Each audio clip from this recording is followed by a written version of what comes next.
Mitch Ludwig and the Ludwig Marine crew would like to say, go Eagles.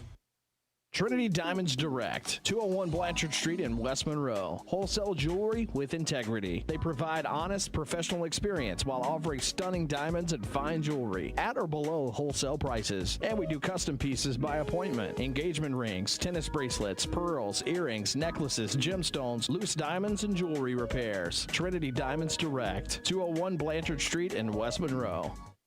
Mom, what do you do at work? Well, I help families just like ours feel safe and protected. So kind of like superheroes. Exactly. Whether it's your car, home, or even life insurance, I make sure families are covered when they need it the most. So you're kind of like our superhero. That's right. I'm Ashton Halterman, your local shelter insurance agent. Call me today and let's protect what matters most, your family. Shelter insurance for your auto, home, and life. Call my mom, Ashton Halterman, at 318-343-3582 or stop by the office at 100 North Park Drive in Monroe. Here's the deal. When you combine State Farm home and auto insurance, you save an average of $889. State Farm agent Ron Bush is ready to help you combine home and auto and save with 2 locations to serve you in Bastrop and Sterlington. Call 318-388-4663 today. Like a good neighbor, State Farm is there. Average annual per household savings based on a 2019 national survey by State Farm of new policyholders who reported savings by switching to State Farm. 84 weeks ago, with precisely 2 likes at the Rio Sarah Pascal, posted at McDonald's. Stop pretending like you don't see our snack wrap comments. It hurts. You thought they didn't see your comments? Petitions and posts? The DMs for 9 straight years? Those comments are the reason this exists. Snack wrap is back. If your car or truck is broken down, or you locked your keys in your vehicle, or you just need a flat fix, call Bears Towing and Recovery at 388-3021. In fact, why not just save the number in your cell phone? That's 388-3021. Bears Towing is on call 24 hours a day and 7 days a week. They understand that an emergency doesn't happen at convenient times. Bears Towing, 388-3021. Bears Towing is a proud sponsor of OCS football.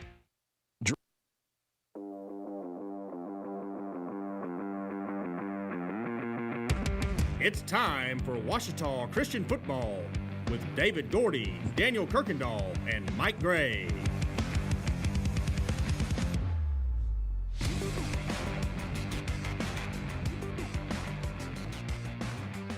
Well, good evening, ladies and gentlemen, and welcome inside the Farm Bureau broadcast booth, brought to you by Agent Chris Thomas. Rayville Hornets Stadium, Rayville, Louisiana, for another edition of Ouachita Christian Eagle football. I'd like to thank you for tuning in on Power 92.7 and on the Ouachita Christian Eagles Sports Network for tonight's contest between the Rayville Hornets and your Ouachita Christian Eagles. My name's David Gordy, and it's going to be my privilege to bring you the play-by-play call tonight. And handling the color commentary, my broadcast partner, Daniel Kirkendall. Down on the sideline, our man on the field with the Marion State Bank sideline report is Mike Gray. And as usual, up here in the press box with us, Donnie Haley, bringing you and us all the numbers. And like to remind our listeners that tonight this game is also being streamed live in high definition. You just go to YouTube, Ouachita Christian Football, Rayville, and you get to tune into one of the finest live streams in the state of Louisiana. Heath and the boys do such a great job bringing it to you every week, and tonight is not going to be any different. But you like to go old school. You don't like all the technology. We're available on the radio. Just tune to 92.7, Power 92.7. And they do a great job of bringing you Eagle football every week. We also have the Mix LR app. It's a phone app that's available for any Eagle fans to tune into the game as well. In any case, you got a lot of options and no shortage of access to Ouachita Christian Eagle football. Daniel, not a real long drive to make it over here to Rayville tonight. Traveled east on I-20 for about 20 or 30 miles over to Rayville High School, and what we're hoping is going to be a pretty good game tonight. Tonight's game is going to have a little pageantry, as tonight is going to be homecoming for the Rayville Hornets. And I'm telling you, as we were coming into the stadium here tonight, the folks from Rayville have turned out for the Hornets tonight, and a really good-sized crowd outside the stadium as they're wrapping up their homecoming festivities, probably heading in here to Hornet Stadium to get the game underway. But interesting choice in picking the Ouachita Christian Eagles for homecoming tonight. But you know what? Hey, the Eagles are ready to play some football. And I'm going to tell you something. When you look down on the field from our vantage point right now, Rayville's got a pretty good-looking football team. Yeah, no question about it. You mentioned it is kind of odd to be chosen as a homecoming opponent, but I think in our district, our large district, there's not much you can do. I would think that most of the time, if you can avoid it, your homecoming opponent would be a district opponent. It's rather somebody that you schedule for that, but we do have the large district. So we're over here for homecoming, and you mentioned people are starting to file into the stadium. Look outside the stadium over here. I mean, look at the tents. They're cooking everything. There's probably 40 tents, 50 tents out there. There's people everywhere. So hopefully they will make it in here for a game, and I do hope it's a good game. They're 2-2 on the season, have some explosive players. And I also say this, Dave, you look out there, it's been a couple weeks since we've seen a roster this large for one of our opponents. So that's at least promising in that aspect. Well, and you kind of alluded to it. We're here in week 5, and I mean, week 5 in this season is already here. We're in the second week of district play, and you know, tonight when you look at the history books, and we want to thank Kim and her team at Ouachita Christian for getting us the information sheet that she puts out every week. But it's been a pretty good, pretty competitive matchup over the years with the Rayville Hornets. It's a 15-game series that dates all the way back to 1990. The Eagles lead the series with 10 wins and 5 losses. The Eagles have actually won the last 5 of these contests in a row. But when you look at the numbers and some of the, compared to some of our opponents, these have been pretty competitive football games over the years. And hopefully tonight's not going to be any different. But again, Daniel, as you mentioned, we've had some teams that have come over with some, with different reasons for not having, the numbers on their team, but Rayville's got a full roster, and they got some good-looking size, and definitely, looking at a little bit of film that I did, they got some guys that can make some plays at any time. Coach Fitz, you kind of alluded to it in the coaches show with you, and thought you guys did a great job with the coaches show this week, but he alluded to it. I mean, if you turn your back on these guys, you make the wrong step, and all their playmakers are capable of taking this thing to the house in a hurry. So, Rayville's going to have a good football team, and the Eagles hopefully going to be ready for them. Well, the Hornets I'll tell you what. Let's check it out. Yep. Let's go down to the sideline, check in with Mike Gray. He's got a chance to catch up with Ouachita Christian head football coach Stephen Fitzhugh. Mike, how you doing down there? I'm good. Hey, got Coach Fitzhugh here. Coach, halfway through the season already. Are we where we need to be? I'll tell you, I'm pleased with the way we continue to progress each week. I mean, biggest things we emphasize offensively is take care of the football, and we've done that. And, through 4 games, I think we have 1 turnover with our starting offense, and defensively, emphasize don't give up the big play. And after week 1, we've I think got a little bit better at stopping the big plays. And so, special teams, Gavin's been huge, putting the ball down the field like he has on kickoffs and then the field goals. And so that's our goal, is just get better each and every week. And I think the guys are progressing to do that. We'll face a great test with Rayville tonight. Well, Rayville's got a new coach. Have you seen enough film on them to kind of? Oh, yeah. Yeah, I mean, they're running spread offense. Got several talented athletes. Defensively, they're going to bring pressure.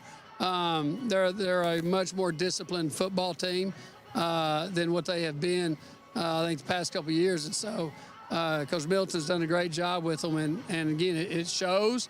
And with the homecoming crowd, we know they're going to be fired up, ready to go tonight. So we're going to have to come out and be very physical from the get-go and set the tone of the game with physicality. Good deal. Appreciate you, Coach. All right, thank you.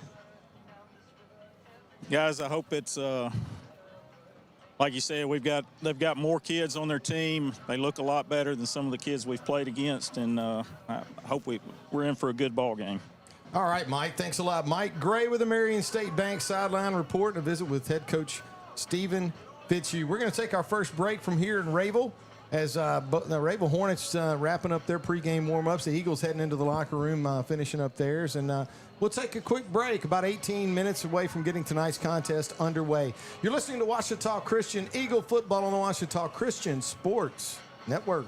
Dreyer Contracting has been walked on and driven on all over town for 5 decades. Dreyer Contracting has been serving our community for over 50 years. That's a lot of asphalt. Surface treatments, hot mix, parking lots, driveways, asphalt maintenance, dozer work, and crushed stone. You can walk and drive on us with confidence. Call 281-2242. Dreyer Contracting in Bastrop.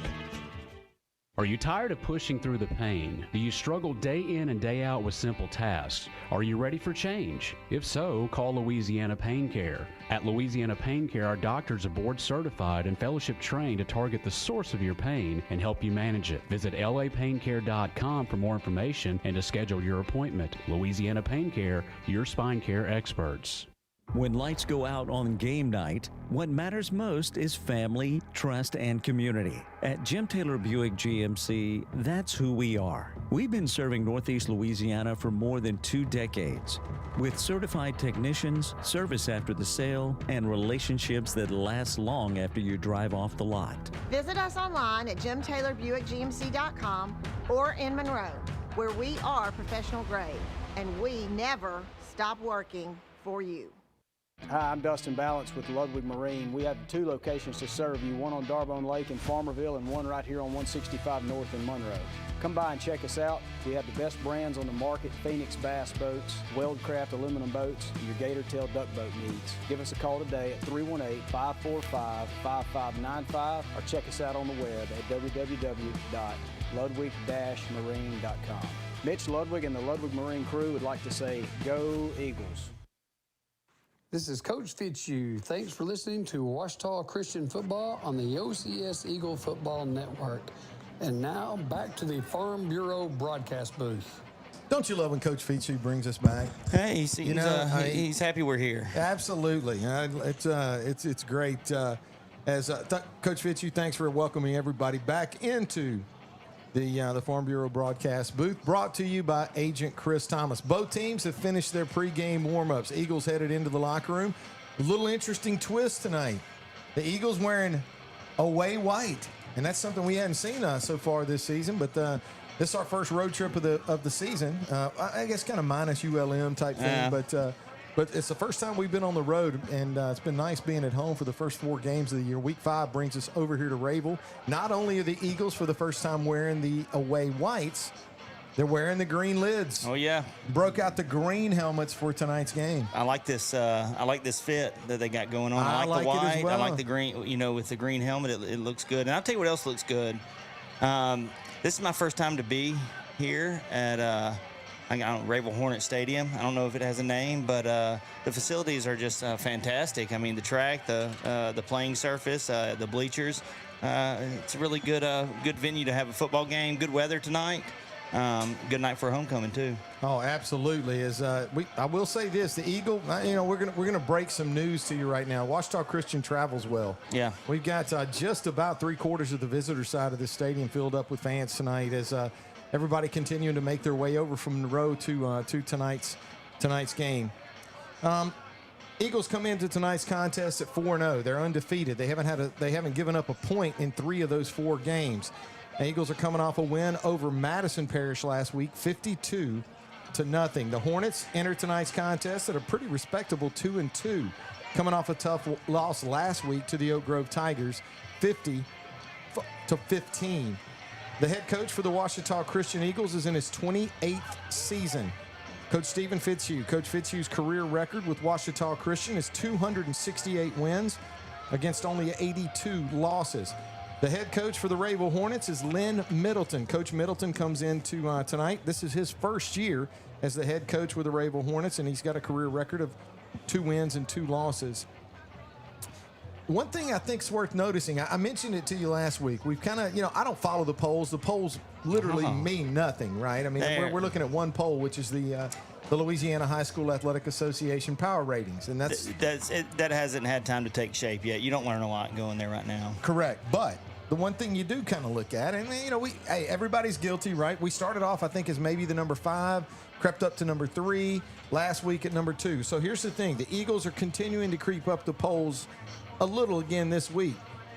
And I'll say this: we're not going to be any higher next week, because this week the Eagles are currently ranked number 1 in the state, according to the Louisiana High School Athletic, the Sports Writers Association in Class 2A.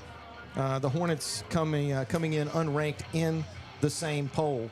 But this is a Rayville football team that a lot of people, I haven't seen Rayville play very much this season, but what a lot of people are saying is a much improved Rayville team over last year. And Coach Middleton definitely getting things off on the right foot. Well, let's go down to the field, check in with Mike Gray at a Marion State Bank sideline report. Mike, I had a chance to walk around down there for a few minutes as we got ready to go on to the air. The playing surface was great. The weather, as the sun was going down, it felt like it was cooling off some. And as far as weather and playing conditions, it ought to be a good night for some high school football. It is, and the gnats are bad down here. So I didn't bring any gnat spray, but I'll make the sacrifice and fight through it tonight. Well, that's good, Mike. We want to make sure that you don't get overpowered by those gnats. Well, breathe through your nose. Yeah, exactly. No, good facilities. That I think this field can't be that old, a year or two at the most. Last time we came out, I remember coming over here for maybe junior high games 5 or 6 years ago. It was a grass field. It wasn't in good shape. So much improved facilities. I think the town is proud of their team now, and looks like we're going to have a better game. Absolutely. Thanks a lot, Mike. Mike Gray with the Marion State Bank sideline report. Both teams have headed into the locker room as we're getting ready to get tonight's contest underway. It looks like about 10 minutes away from the opening kick. And we're going to take another break from here in Rayville, Louisiana. Rayville Hornets Stadium as the Eagles get ready to take on the Rayville Hornets.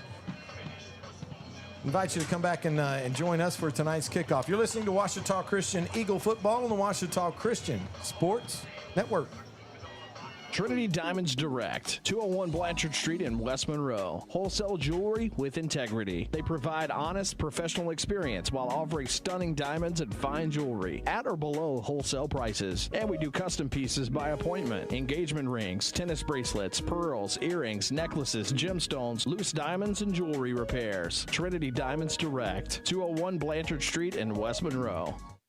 Mom, what do you do at work? Well, I help families just like ours feel safe and protected. So kind of like superheroes. Exactly. Whether it's your car, home, or even life insurance, I make sure families are covered when they need it the most. So you're kind of like our superhero. That's right. I'm Ashton Halterman, your local shelter insurance agent. Call me today and let's protect what matters most, your family. Shelter insurance for your auto, home, and life. Call my mom, Ashton Halterman, at 318-343-3582 or stop by the office at 100 North Park Drive in Monroe.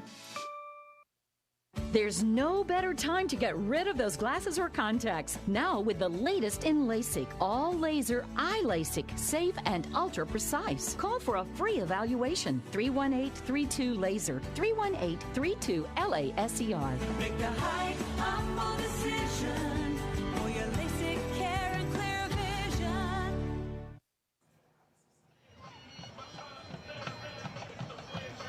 Welcome back into the Farm Bureau broadcast booth, brought to you by Agent Chris Thomas. Rayville High School, Rayville, Louisiana, the Ouachita Christian Eagles getting ready to take on the Rayville Hornets. Well, Daniel, the Eagles have made their way out of the locker room. Again, the Eagles wearing traveling white tonight with their new green helmets. The Hornets still getting ready to get things underway in their locker room as they get ready for homecoming 2025 here at Rayville High School for the Rayville Hornets. Should be what we hope is going to be a heck of a football game tonight between these two teams. All right, Eagle fans always got to know this. Everybody comes up to me all week. They talk to you some. They, hey, what's it going to take? How the Eagles, what's it going to take to win? I tell them, listen, you don't need to worry about it. All right? We already know, we know how this is going to take place or what's going to need to take place for the victory. You want to go fishing? You need a good fishing spot? You got to find a guide, right? You want to go hunting? You need a guide. And you know what we need tonight? We need a guide to the way the Eagles win this game. So tonight's guide to the game brought to you, as always, by honeyholeshop.com. All right. Thanks, Dave. And I also want to thank Honey Hole as well. But I think there are a couple things that are going to be really critical tonight for the Eagles to kind of take care of. I mentioned in the coaches show with Fitzhugh, the offensive line, I think we have an advantage over their offensive line from the defensive standpoint. However, I think that they they try to create space with their offensive line. They don't pass block really well, but they open up lanes, and their quarterback, Thailand Coward, is hard to catch. He runs all over the place. He can sling the ball downfield, and so what we're going to have to do on defense is we're going to have to defend the deep ball. So we're going to have to make sure we hold our assignments, especially in the back third of the defense, and we also got to make sure that we can collapse the pocket on Coward as he's back there trying to operate. We can't let him get in open space. That's what he's looking for. Open space, extending plays, switching fields, all that stuff. And so if we can close the pocket around him, we should have no problem tonight. A lot of that rests on Cooper Thomas, who I found out has a nickname called the Human Eraser. So Cooper Thomas tonight has his hands full trying to stop Coward from just breaking big plays on the Eagles. Also, I think we have a monster advantage on special teams. We talk about Gavin Polk every week, his pursuit of all the kicking records of OCS, but to kind of bring that in the micro level, he's going to play a big part in tonight's game, and he's done so by knocking the PATs through and getting the touchbacks.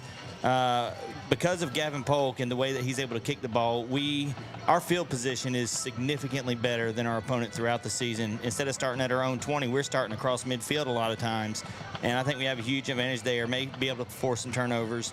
Finally, I think we got to threaten with the run. I think Drew Turner, Eli Gray, the way he ran the ball, if we can threaten the run, then that's going to open everything else up for Luke Vadrine, who's been just spectacular this season so far. Just all stats jump off the page. I think he can have another good night.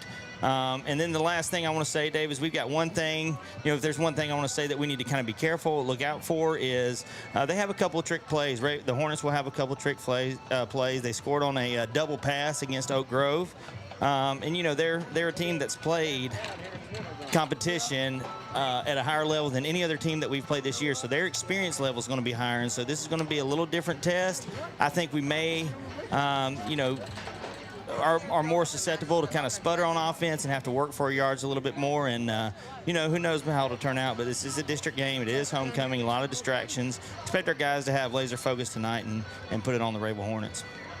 Well, the Hornets are still in the locker room as they're getting ready to come out of the locker room here. We're about 6 minutes away from getting tonight's contest underway. The Eagles have made their way to the field, and I always like to mention this. I know you do as well, and we just want to acknowledge October, National Breast Cancer Awareness Month, and Ouachita Christian donning a lot of pink for tonight's game, and they're going to be donning a lot of pink throughout the month of October. I also noticed a lot of the young men from Rayville also donning pink, and National Breast Cancer Awareness Month is one of those things that, I tell you, it seems like just about everybody has had somebody in their lives or someone close to them that's been affected by breast cancer, and we want to wish everybody that's dealing with that terrible disease or that's come through it. We want to acknowledge National Breast Cancer Awareness Month, and want to thank everybody supporting it with wearing pink. Yeah, a lot of it out there on the field tonight. Yeah, Coach Harper had a pink shirt on yesterday at school, and I was like, "You're a day early for the pep rally, Coach?" And he said, "No, I just grabbed whatever's on the top of the pile," and it was pink. So he was a day early yesterday. But hey, if he's in spirit, it's a big deal. Now, I do want to say this though, because I don't remember who we played last year. It was an October game, but somebody in the, all the players had pink socks or pink towels. The officials had pink flags, so when there was a penalty, they would throw a pink flag, and you didn't know. It was kind of hard to see those flags. So I wonder if they could just do pink hats from now on. Well, I don't know. I don't know if they'll have the pink flags, though. I don't know. Give it up for your Rayville! Well, I got a feeling we'll probably find out. Yeah. They're going to have to throw a flag at some point tonight. Somebody's going to break the rule, but the Hornets have made their way onto the field. We're about 4 minutes away from getting tonight's game underway. As I'm not sure how they do things over here at Rayville as far as the coin toss and the anthem and the invocation, but we do have a really sharp. I'm gonna tell you something. They got a color guard over here at Rayville tonight that is top notch. They do. They got they also have the ROTC program. I'm guessing that's got the colors that it looks like they're about to walk. Both teams have made their way onto the field, and just trying to see if we're going to have a coin toss. Will everybody please rise? Now, I'll tell you what, we're going to take a break, Daniel. We're going to have our invocation and national anthem tonight. We'll come back for the night's coin toss and the start of the game. You're listening to Ouachita Christian Eagle Football on the Ouachita Christian Sports Network. The Rayville High School JROTC Color Guard is under the direction of Lieutenant Colonel Bracy. If your car or truck is broken down, or you locked your keys in your vehicle, or you just need a flat fix, call Bears Towing and Recovery at 388-3021. In fact, why not just save the number in your cell phone? That's 388-3021. Bears Towing is on call 24 hours a day and 7 days a week. They understand that an emergency doesn't happen at convenient times. Bears Towing, 388-3021. Bears Towing is a proud sponsor of OCS football. Hi, I'm Dustin Balance with Ludwig Marine. We have 2 locations to serve you, one on Darbone Lake in Farmerville and one right here on 165 North in Monroe. Come by and check us out. We have the best brands on the market: Phoenix bass boats, Weldcraft aluminum boats, and your gator tail duck boat needs. Give us a call today at 318-545-5595 or check us out on the web at www.ludwig-marine.com. Mitch Ludwig and the Ludwig Marine crew would like to say, go Eagles. Dreyer Contracting has been walked on and driven on all over town for 5 decades. Dreyer Contracting has been serving our community for over 50 years. That's a lot of asphalt, surface treatments, hot mix, parking lots, driveways, asphalt maintenance, dozer work, and crushed stone. You can walk and drive on us with confidence. Call 281-2242. Dreyer Contracting in Bastrop. Trinity Diamonds Direct, 201 Blanchard Street in West Monroe. Wholesale jewelry with integrity. They provide honest, professional experience while offering stunning diamonds and fine jewelry at or below wholesale prices. And we do custom pieces by appointment. Engagement rings, tennis bracelets, pearls, earrings, necklaces, gemstones, loose diamonds, and jewelry repairs. Trinity Diamonds Direct, 201 Blanchard Street in West Monroe. There's no better time to get rid of those glasses or contacts. Now with the latest in LASIK, all laser eye LASIK, safe and ultra precise. Call for a free evaluation. 318-32-LASER, 318-32-LASER. Make the high humble decision for your LASIK care and clear vision.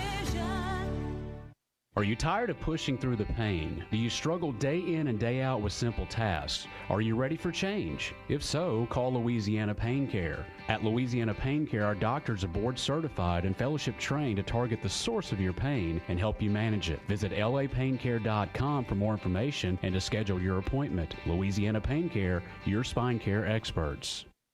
Mom, what do you do at work? Well, I help families just like ours feel safe and protected. So kind of like superheroes. Exactly. Whether it's your car, home, or even life insurance, I make sure families are covered when they need it the most. So you're kind of like our superhero. That's right. I'm Ashton Halterman, your local shelter insurance agent. Call me today and let's protect what matters most, your family. Shelter insurance for your auto, home, and life. Call my mom, Ashton Halterman, at 318-343-3582 or stop by the office at 100 North Park Drive in Monroe.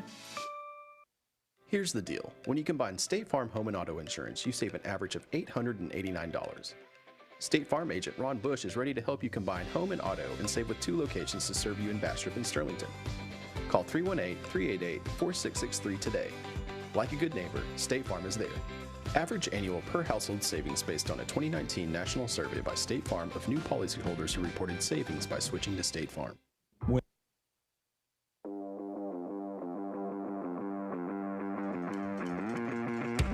It's time for Ouachita Christian Football with David Gordy, Daniel Kirkendall, and Mike Gray.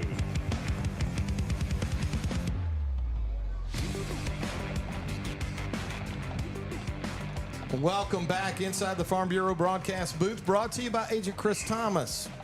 Rayville High School, Rayville Hornets Stadium, the Ouachita Christian Eagles getting ready to get Week 5 underway.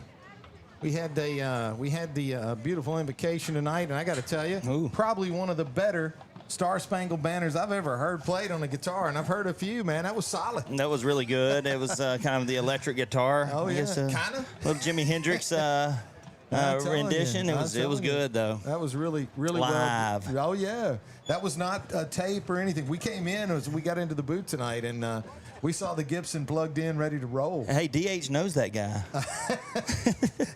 Well, if he's a local musician, Donnie's Yes. probably. Oh, yeah, I guarantee you does. DH is plugged in. As the captains for tonight's contest are making their way out to midfield, let's go down to the middle of the field with a Marion State Bank sideline report for tonight's coin toss. Mike? Yeah, fixing to get it started, shaking hands. Get the white hat here. Guys, real quick, got white tonight and green. That's how we're going to call everybody, okay? Guys, we got penalties, problems with guys. I call for captains. One of you guys step up. We're going to explain your options to you. We're not going to let you get it wrong on the field. We're going to let you look to the sidelines, help your coaches out, okay? Guys, manage your guys on and off the field, okay? Don't make us have to do our job tonight. We're going to let y'all play ball and have a good time, but we'll take care of your ball players, okay? White, you're going to call a toss. What you going to call? The zebra head is heads, which is right there. The three conferences are tails. I'm going to throw it up in the air. We're on turf. I'm going to let it hit the ground. He called tails, Colin. What did you call? I called heads. You called head. He did. He called heads. If the zebra head is heads, you want the toss. You want the ball. So we're going to take the ball. All right, Mike. I think that's a couple of weeks in a row, right? Yeah. All right. Well, thanks a lot, Mike. Mike Gray with the Marion State Bank sideline report. The Eagles win the toss tonight. And, man, I'm telling you, there for about 3 or 4 years, I mean, it was a no-brainer. We were definitely going to defer. But the Eagles elected last week to take the ball. And I guess, Daniel, the philosophy there is put some points on the board early. Well, last week, Luke Vadrine was one of the captains, and so I wonder if Coach gives him the option, because you know Vadrine's going to take the ball every time. And now Micah Mosier, the offensive guard, 4-year starter, is out there, and he's calling it. So he's like, hey, I want to get on the field. So maybe that's why. There's no strategy other than that. Well, the Eagles did win tonight's coin toss, and they will elect to receive to get tonight's contest underway. Beautiful night here in Rayville, Louisiana. Want to thank the fine folks here at Rayville High School. Daniel, they've done nothing but make us feel welcome and have us a great spot to broadcast tonight's game to you. And I want to thank them for all their help as we get ready to get this contest underway. The Eagles are they're going to send a couple of guys deep. One of them's going to be Eli. Well, actually not a couple guys deep. It's going to be Jude Turner deep. Looks like Turpin and Gray may have been drifting back, but Jude will stand with his heels at the 10-yard line as we get ready to get underway. Handling the kicking chores for the Hornets is going to be number 6, Deleon Johnson. Johnson will have this thing teed up at the 40-yard line to get this contest underway. Eagles in away whites with the green helmets. Hornets come in dark green pants, dark green jerseys, yellow helmets, and white numbers. Officials are going to signal it ready for play, and we're going to get this contest underway. Johnson will get his leg into it. It's going to be a shallow kick. One of the upbacks for the Eagles is going to have to pull it in. That's going to be Cooper Thomas. Thomas has got some running room, Daniel. He's across the 40, and he's going to be out to midfield. Actually, he's going to find himself in Hornet territory at the Rayville. It looks like they'll spot it at the 49, maybe 48-yard line of Rayville. So the Eagles are going to start this drive in Hornet territory, a gain of 27 yards on the return. It's going to be first down and 10 for Ouachita Christian at the Rayville 48. Their initial opening drive of tonight's game. Actually, 48. It's going to be the 49. Nice run by the middle linebacker, Cooper Thomas there. Fans know he did run the ball several times last year, was in the rotation at running back, so he has some experience, but you'll see him mostly at middle linebacker. And Senior Luke Vadrine is going to bring the Eagles out. He's going to start this one with 2 receivers to his left and 1 to his right. Lone running back with him in the backfield is Jude Turner. First down and 10, Eagles at the Hornet 49. Eagles traveling from right to left on your radio dial. Vadrine calls for it, gets a good snap, gives this one to Jude, and Daniel Jude's going to get met at the line of scrimmage. A tough yard there. Gain of a yard on the play. The Hornet defense is stingy inside. Picks up 1. It's going to bring up second down and 9 at the Hornet 48. Yeah, that almost seemed like a probing play right there. There was no motion, misdirection, nothing tricky about it. It's just a give right up the middle and finds a yard. And so the Eagles will probably work off that play and try to open something up. Second down and 9 for Ouachita Christian. Ball at the Hornet 48. Vadrine in the gun. Backfield waiting to snap. Sends a man in motion across the formation. Turns, hands this one inside to Jude. Jude got hit in the backfield. Daniel does a great job of getting out of that tackle. Another tackle, and he's still going to find yardage. I tell you what, there were 2 Hornets that time with a chance to make a tackle on him. But unfortunately for those 2 Hornets, it was only one of them at a time. Yeah. Very difficult to arm tackle Jude up top. He picks up 24 yards and more than enough for a community pharmacy first down.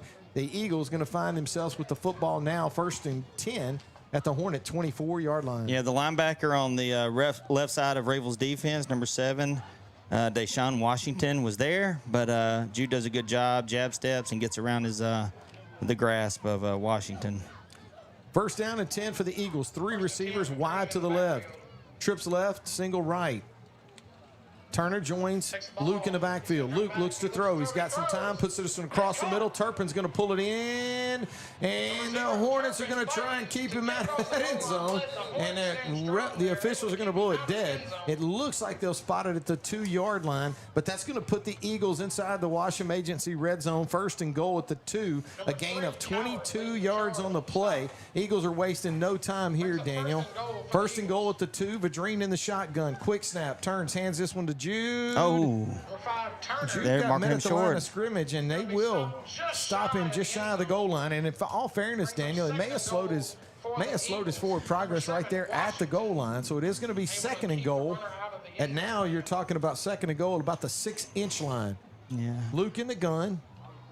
Jude joins him, hands this one into Oh, Jude. Jude's going to lose the football. no.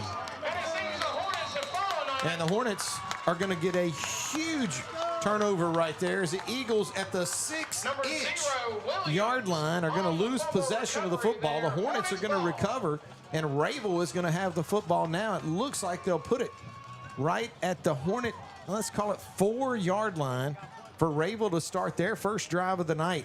Nice job that time by Turner getting it down there, and unfortunately, Daniel just loses a handle on it. And Rayville's going to have the ball first and 10 at their own 4-yard line. Yeah, whoever was the first defender that came through, it looked like he came from the linebacker position, hits Jude and reaches in and just punches it right out.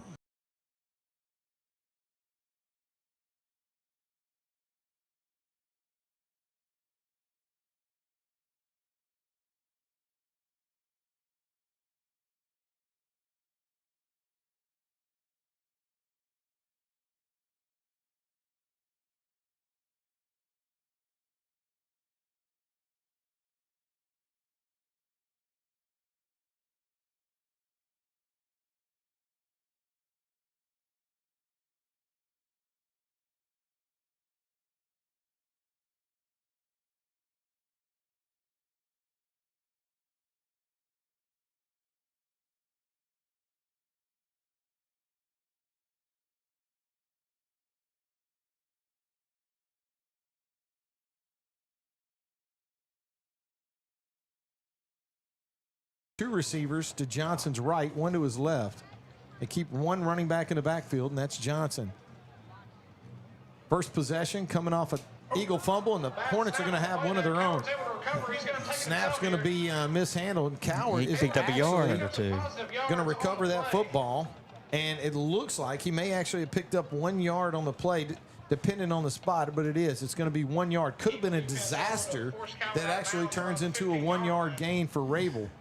As I don't know that anybody could have handled that snap, let alone Tylen Coward. But you'll see him do it several times tonight. It seems like those things they feast off of those things. When things break down, a lot of times, like even to find a yard right there, you know, the creativity and elusiveness of Coward. I think you'll see that several times tonight. 2nd down and 9 for Rayville. First possession of the night coming off an Eagle turnover. 2nd and 9 at their own 14-yard line. Coward gets a good snap this time. He looks to throw. He's going to step up in the pocket. He's going to have to unload this one. And that time, Daniel, unbelievable job of the Eagle linebacking core. Coward stepped up expecting to see them dropped into man coverage and have a lane to run. Instead, he got met by 2 linebackers that were pretty much waiting on him to come to him. That's right. So he unloads it to a well-covered receiver that time. And now the Hornets are going to have to be looking at a throwing situation here with 3rd and long at their own 14-yard line. Yeah, Tristan Raymond on the coverage of the receiver he was looking for right there. And like you said, I mean, he just had him covered up. There was nowhere to put the ball. Yeah, so he can get hairy here on these 3rd and longs. 3rd down and 9 for Rayville. Ball at their own 14-yard line. Once again in the backfield. Coward calls for the ball. He's going to roll and look to throw. He's being pursued, unloads this one, and it's going to be caught. I can't tell what out in the flat. It looks like number 12 brought that one in for the Hornets, and he's going to do a nice job of catching the football. Or actually, it is. It's number 19, Javion Collins. Collins came out of nowhere on that, but he makes a great catch on the far side of the field. Donnie's going to tell me it looked like they needed 9. He picks up 10, so it is going to be 1st down and 10 for the Hornets now. Ball at their own 25-yard line as Rayville is moving the football. They are. I think that I would almost guarantee that that's the first time that we've given up consecutive 1st downs this season. 1st down and 10 for Rayville. Ball at their own 25-yard line. In the 1st quarter. Coward in the shotgun. Pulls down a high snap, throws one out in the flat, and the Eagles are going to cover that one up. A lot of white jerseys out there in that part of the field. It looks like he might have gotten back to the line of scrimmage, and that's where they'll spot it. No gain on the play, so it's going to bring up 2nd down and 10 for Rayville at their own 25. Yeah, Hunter Traxler at the point of contact there for the Eagle defense, and holds them up so everybody can swarm. And, I mean, really good stop by the Eagle defense there. Let's see here.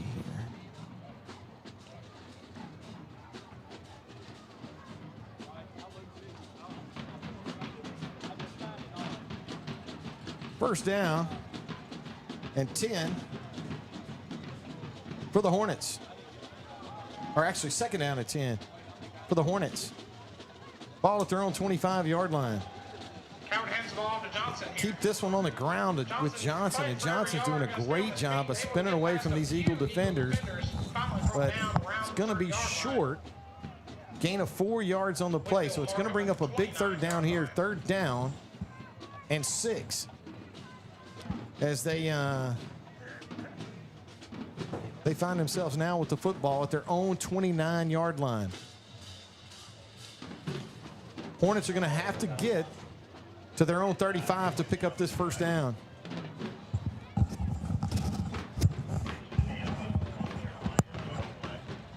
Coward in the shotgun. 2 receivers to his right, 1 to his left. Johnson joins him in the backfield. Coward looks to throw. He's going to put a lot of air into this one, and that's going to be incomplete. Pretty good coverage down the field that time. It looked like Tristan Raymond, Daniel, with the coverage for the Eagles, and this is going to bring up 4th down and long, and it looks like the Hornets are going to have to punt this football. That was a scary throw. I mean, it hung up there for a while, and it looked like he was tracking, had a step on the defender, but just right out of reach.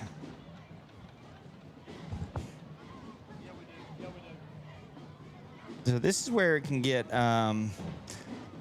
know, the special teams is not a strength of this Rayville Hornets team.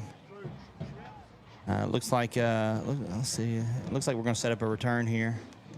Turpin, number 0, Patrick Turpin for the Eagles, going to have his heels. Yeah, they were not set. Yeah, Rayville was not set when he snapped it.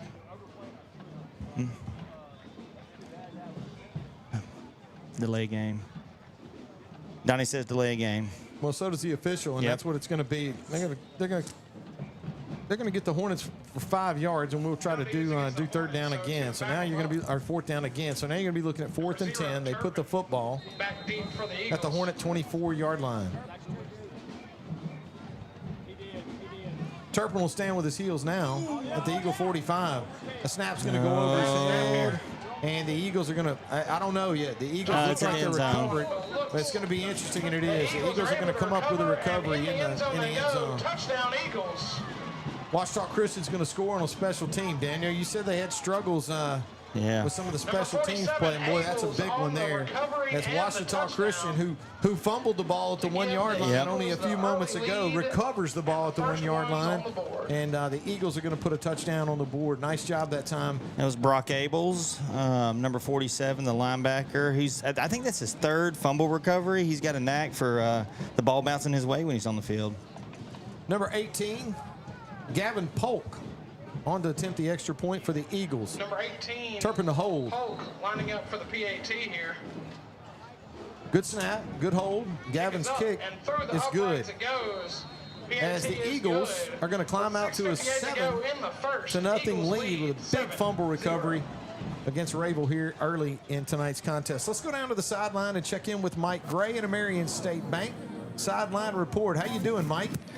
Well, that just took a few minutes off the clock. We ended up in the same spot we were. So, but Rayville's looking really good coming out with these short passes. We got away with one on that long pass. Thankfully, the referee didn't see it. Looked like we held him up. But look, this is a lot better team than we've been seeing. So they better strap it on. Absolutely. Thanks a lot, Mike. Mike Gray with the Marion State Bank sideline report. Gavin Polk is going to tee this one up at the 40-yard line. Be interesting to see, as it always is, the adventures of Gavin Polk. I mean, is he going to kick the snot out of this football through the end zone, or are we going to try something directional? We're going to go with an onside. Who knows? As Gavin looks like he's going to take a pretty deep walk up for this one, so this may get a lot of room for a directional. He's going to get his leg into this one, and that's a line drive. That's a tricky one, and it's live. And the Hornets are going to get a handle on it around the 10-yard line. Nice return that time for Rayville, as they have number 2 on the return. That's Thomas Reynolds. And Reynolds will bring it out to, looks like around the 25-yard line, a gain of 17 yards on the return. And wait for the final spot. I say the 25, actually back up at the 23. Or 20, yeah, 23. So the Hornets will have the ball first down and 10 at their own 23-yard line. Mike alluded to it, Daniel. The Rayville was able to put together a pretty decent drive. But unfortunately, stalled there on third down and couldn't get the punt snap to go their ways. The Eagles recover the fumbled punt in the end zone for a touchdown. First down and 10 for Rayville. Ball at their own 23-yard line. 6 minutes and 53 seconds left to play here in the first quarter. Eagles on top 7-0. They turn, hand this one off to Johnson. Johnson's going to try the right side of that Eagle defense. Daniel? Ain't nothing there. Wasn't nothing happening that time. It's going to be a loss of 3 yards on the play, and it's going to bring up second down and 13 for Rayville as they'll put this ball now at the Hornet 20-yard line. Hey, Desai Bradshaw's back on the field after sitting out a couple games. Had a monster week 1, 15 tackles, and been kind of banged up, so it's good to see him back out on the field tonight. Desai Bradshaw is going to be a lot to deal with for opposing offenses for quite some time. Really quick outside defender. Daniel has a really quick first step and a nose for the football. They keep this one on the ground, and they're going to run the option. There's some running room. Number 4, that's going to be Braden Travis, and Travis is going to have enough for a Hornet first down. As that time, Coward does a great job of executing the option against the Eagles. They get the corner, gain of 17 yards on the play. As a nice job that time by Braden Travis. It's going to be first down and 10 for Rayville now at their own 37-yard line. Braden Travis is fast. You do not want him on the outside running down the sideline. First down and 10 for Rayville. Got out to around the 30-35 last time with the drive stalled. The Hornets are going to need to keep this one going. 4 receivers, 2 left, 2 right.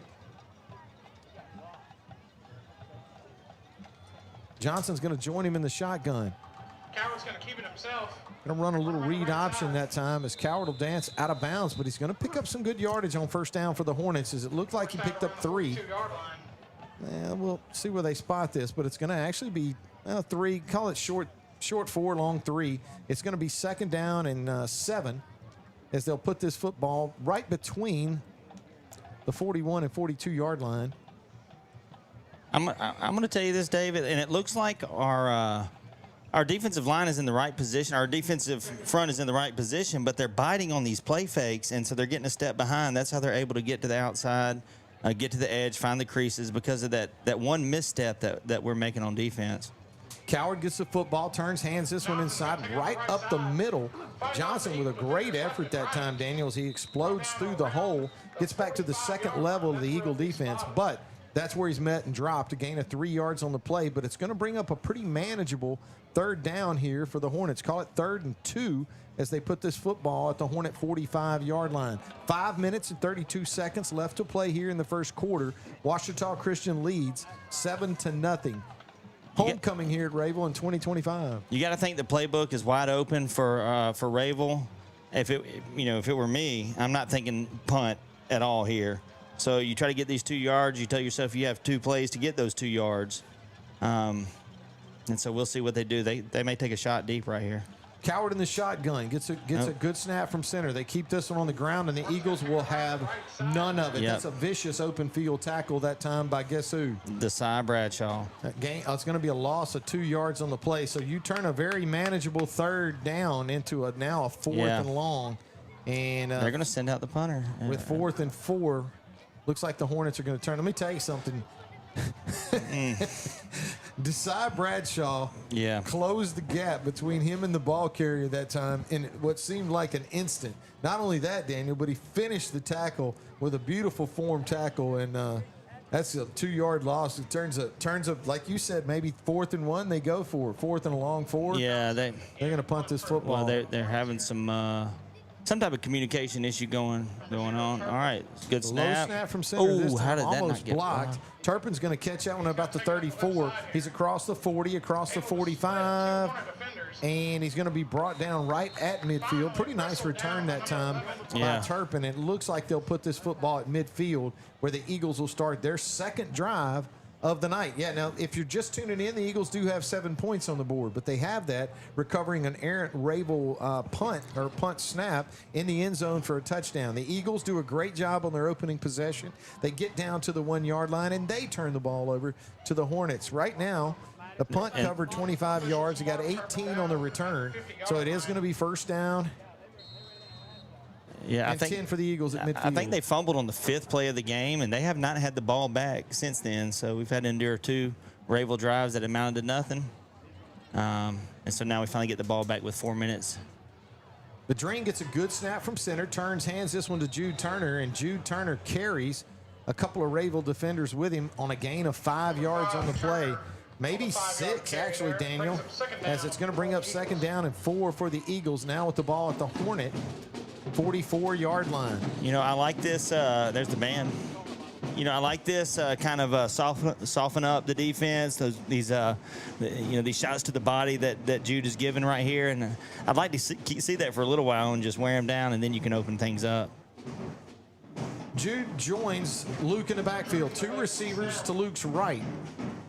1 to his left. Good snap. Well, that's a little high. Turns, hands this one to Turner. Tough running inside time. I'm telling you, man, that Hornet defense is tough in there, Daniel, but Jude's going to turn what looked like maybe no gain into a gain of 3. So it's going to bring up 3rd down and short. Yeah, there he goes. Yeah, and I bet you, I've known Jude Turner long enough to know that this is what he likes. He lives for this. He loves to run the ball right between those tackles and put his head down and try to burrow his way through. He likes the contact. He likes the physicality. This is it up to be what he wants, and especially after getting the ball punched out at the goal line on the first possession. He's got a little chip on his shoulder now. 3rd down and 2 for the Eagles. Turns, hands this one to Turner. Jude's got all kinds of room. He's across the 30. Great move at the 30. Going to be upended around the 20-yard line, but another nice run out of Jude Turner, as Turner does a great job that time of changing direction. Daniel breaking a couple tackles at the line of scrimmage. Picks up 24 yards on the play. That's more than enough for another community pharmacy first down. And we're waiting on the final spot of this football. There it is. It's going to be at the 18-yard line, just inside the Washam Agency red zone. First down and 10 for the Eagles. Ball now at the Hornet 18-yard line. The Eagles lead in this contest right now, 7-0. 2 minutes, 13 seconds left to play here in the first quarter. Luke looks to throw. He's going to put a ton in air. Touchdown, Ouachita Christian. Yep. I'll tell you what, it had a ton of air under it, Daniel. When you look over there in the corner, you're thinking to yourself, man, that's going to be a 50-50 ball. But that kind of what it is Turpin gets great inside position and leverage on a defender, goes up and high points that football, comes down with it. A great catch that time out of by Patrick Turbin. Yeah, beautiful catch, beautiful throw. That was he runs a flag route from the slot position. The outside receiver runs a comeback on the sideline, and I thought it was a miscommunication when Luke let go of it. Like you said, he threw it early. It hung up in the air for a while, but he knew Turpin was going to run right underneath it, position himself, and make the catch. Fantastic throw and catch. Gavin on for the extra point. He splits the uprights. Another Jim Taylor Buick GMC extra point, as Gavin's going to put another point on the board for the Eagles, and they'll lead in this contest now 14-0 with 2 minutes and 3 seconds left to play here in the first quarter. We want to thank our first quarter sponsor, Bayou Bariatrics. Bayou Bariatrics, specializing in weight loss surgery, weight loss injections, body sculpting with M-Sculpt, IV infusions, and vitamin injections. Call 318-398-2984 to schedule your free consultation. Again, we want to thank tonight's first quarter sponsor, Bayou Bariatrics. 2 minutes and 3 seconds left to play here in the first quarter. Ouachita Christian now leading the game 14-0. Another Jim Taylor Buick GMC kickoff by Gavin Polk. Taking the long run up for this one too, Daniels. He's going to take that 10-yard run up. I don't know, though. Hornets have one man deep. Oh, yeah. That's going to be a high kick, and that looks like that's going to travel into the end zone for the touchback. It's going to fly into the end zone. It will be a touchback. First down and 10 for the Hornets. Ball at their own 20-yard line. You kind of alluded to a little bit of that in our guides. Oh, well, just the Gavin plays such a big part in the field position game, and he has not zero punts this season. Just so you know that we have not punted the ball this year. In the first 4 games and almost a quarter, and so we haven't really had to flip the field. But our field position, today has just been fantastic each time we get the ball, and it's been like that all season. So it really makes it easy on your offense. We've ran less than 40 plays going into this game and scored over 200 points on the season. So we're averaging 55 points a game. Only running about 35 plays a game, which is 10 yards a play is what we've been averaging on offense. Well, I'll tell you what, that is a really, really, really tough run that time by Rayville, as it looked like that's going to be number 21 for the Hornets. We don't have a 21 on our roster, and I hate to have that, because that young man, I'm telling you, the Eagle defense was a run blitz. There was a lot of penetration in the backfield. Somehow, some way, he was able to weave his way through Eagle traffic and picked up 5 yards on the play. And it's going to bring up 2nd down and 5 for the Hornets now. Ball at their own 25-yard line, as we got 1:30 left in the first quarter. Ouachita Christian leading Rayville right now, 14-0.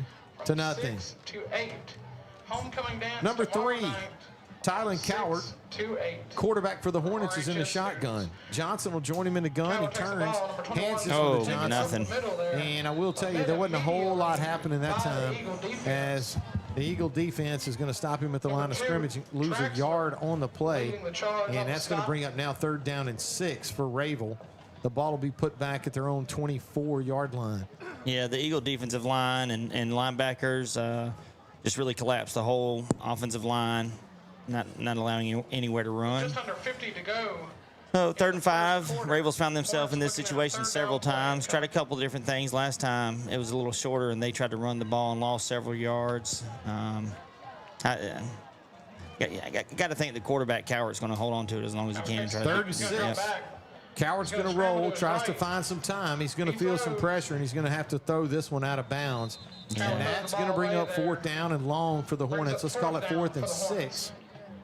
And it looks like we got a penalty in the backfield. I will say this, from my vantage point right now, it's not a pink flag. It's not. I saw a flag earlier. It was yellow, and I was thankful for that. It's not.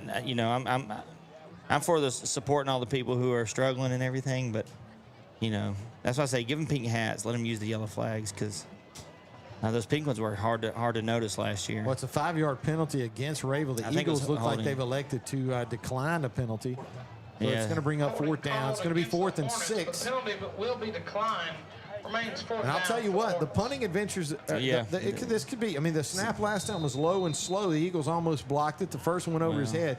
Turpin's going to stand almost at midfield, about the 48-yard line. A low snap. Eagles come after it. returnable. Turpin's going to catch this one on the run, and he's got some room. Makes the first man miss. He's going to pick up a block. Now he's across the 45, across the 40, before he is going to be, well, now we're going to have a late flag that's going to be thrown. That's all the way back here. Was it an illegal block? Not really sure. It definitely happened behind the play. And it looks like we're going to have maybe a block in the back. It's going to be holding against the Eagles. That's going to be a big penalty because he threw it at the 40. The Eagles currently set up with the ball at the Hornet 30, throws that at the 40. It's going to be a 10-yard mark off from there. So it looks like they'll put this ball right at midfield for the Eagles to start this drive. So it's going to be first down and 10 for Ouachita Christian to start this drive at midfield. Daniel, the Hornets have had some opportunities, just unable to put enough of them together to put together a... Well, yeah, the ball's been in Hornet territory almost the entire first quarter. We've got, I've got the divider between the windows here, and I've looked out the left window the whole first quarter. So, it's field position. Like you said, they picked up several first downs, but really never threatened with anything. And the Eagles find themselves again at midfield for their starting field position. Probably going to be the last play here in the first quarter. 8 seconds left to play in the first quarter. Ouachita Christian leads 14-0. Vadreen in the shotgun. Turner joins him in the gun. 2 receivers to his right, 1 to his left. Luke gets a good snap. Going to pull this one down, and that one's going to be incomplete as he's looking deep. But that is going to bring us. Number 9, Coates. Well, no, actually, incomplete pass. We're going to have 3 seconds left here in the first quarter.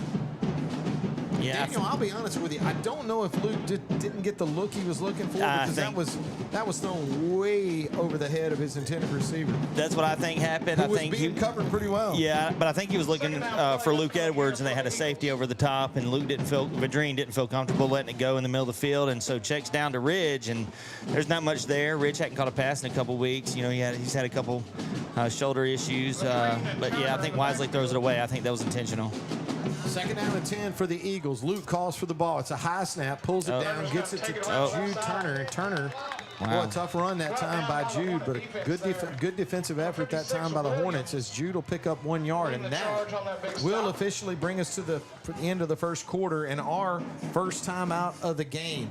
All timeouts taken here by the Eagles are always brought to you by the fine folks at Campbell & House, attorneys at law. Don't get played. Don't do it. Call Wade. Call Wade, 318-855-0285. And we're going to take a break and go down to the sideline and check in with Mike Gray and a Marion State Bank sideline report. Mike, how you doing? Well, our offensive line is getting tested. Their defensive line is really firing off the ball. They're hitting gaps.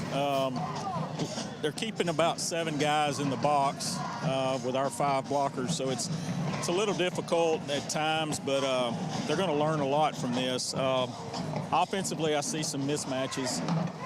Maddox Fitzhugh 6'3" against a 5'7" corner. I expect at some point we're going to take advantage of some of these mismatches on the outside. But right now we've got to learn to block a little better.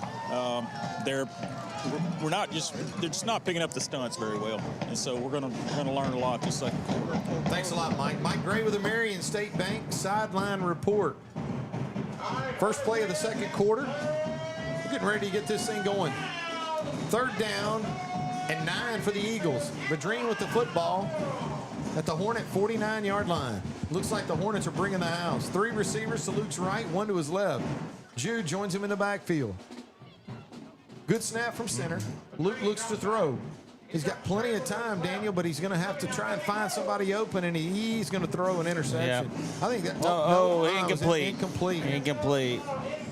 Looked like one of the Hornets had broken on the ball and had a chance to pick it off, Daniel, but unfortunately for him, he can't, but fortunately for the Eagles, he's going to lose it on the way to the ground. Well, but it is going to bring up 4th down and 9 for Ouachita Christian. They showed blitz, and then they backed out of it. You know what? Here's what's fixing to happen. I don't know. Have you seen it? I don't know. I don't know. But what I was going to say about they showed blitz, and then they dropped 8, and they only rushed with 3. And Luke had time, but well covered by the Hornets, and it brings up 4th and 9. And Gavin's out. Yeah.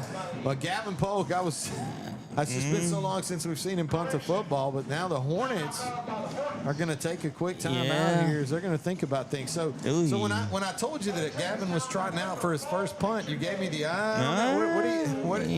favorable field position here. Your 2-score lead. It's a good time to test out the arm here of Gavin Polk. Or I actually was wondering if they would just go for it right here.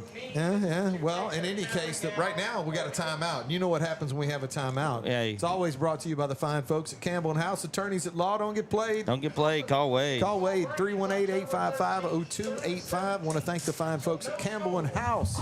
Attorneys at law for their continued sponsorship and support of Ouachita Christian Eagle Athletics.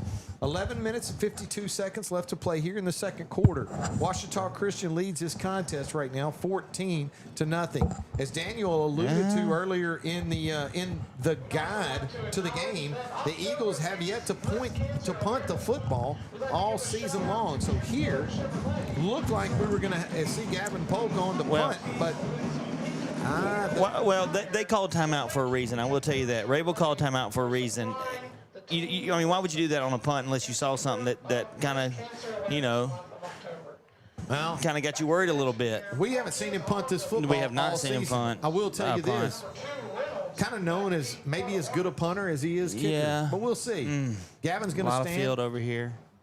And he is going to punt this one. And it's not going to be one of his great efforts, but it is going to be sufficient. It's going to be fielded inside the 20-yard line. So Gavin gets a nice one off there. But Rayville is going to hold the Eagles,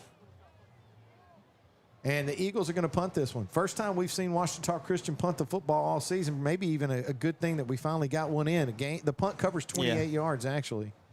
Yeah, just shake the dust off. Now we're ready to go anytime we get 4th and long. First down at 10. It looks like they'll spot this football at the Hornet 16-yard line.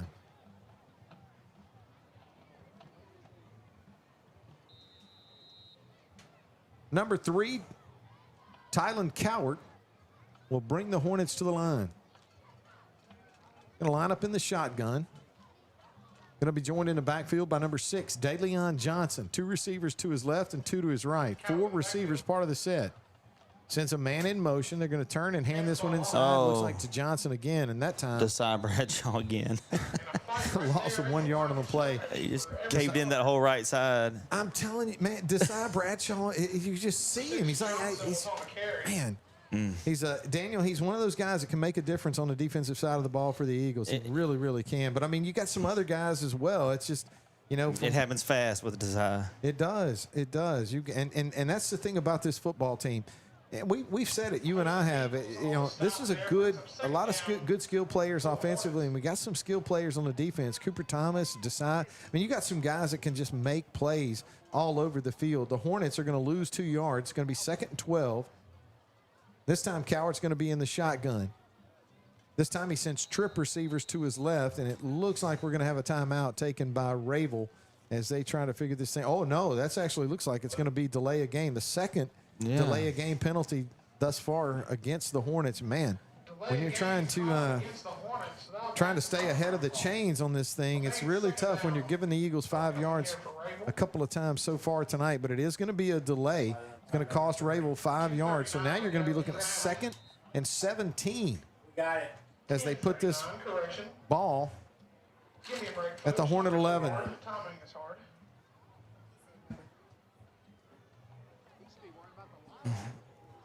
Second down and 17. Ball at the Hornet 10. Cowart in the shotgun. Good snap from center. He looks to throw. He's feeling some pressure. He's going to put this up in the air. It's going to be incomplete.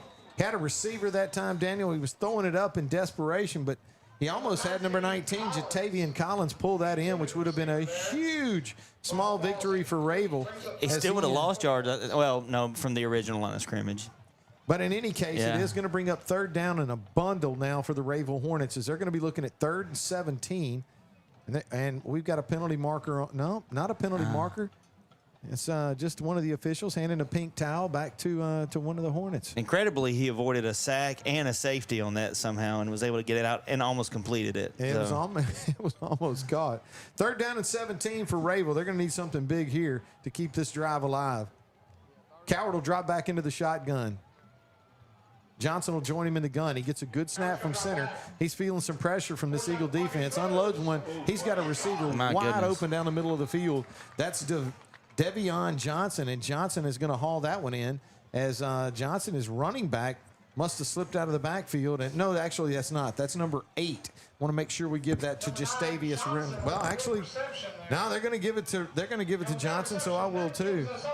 A gain of 27 yards on the play, and that's going to be more than enough for a first down for Rayville. Quite a throw by Coward there on the run to his right. Throws a dart.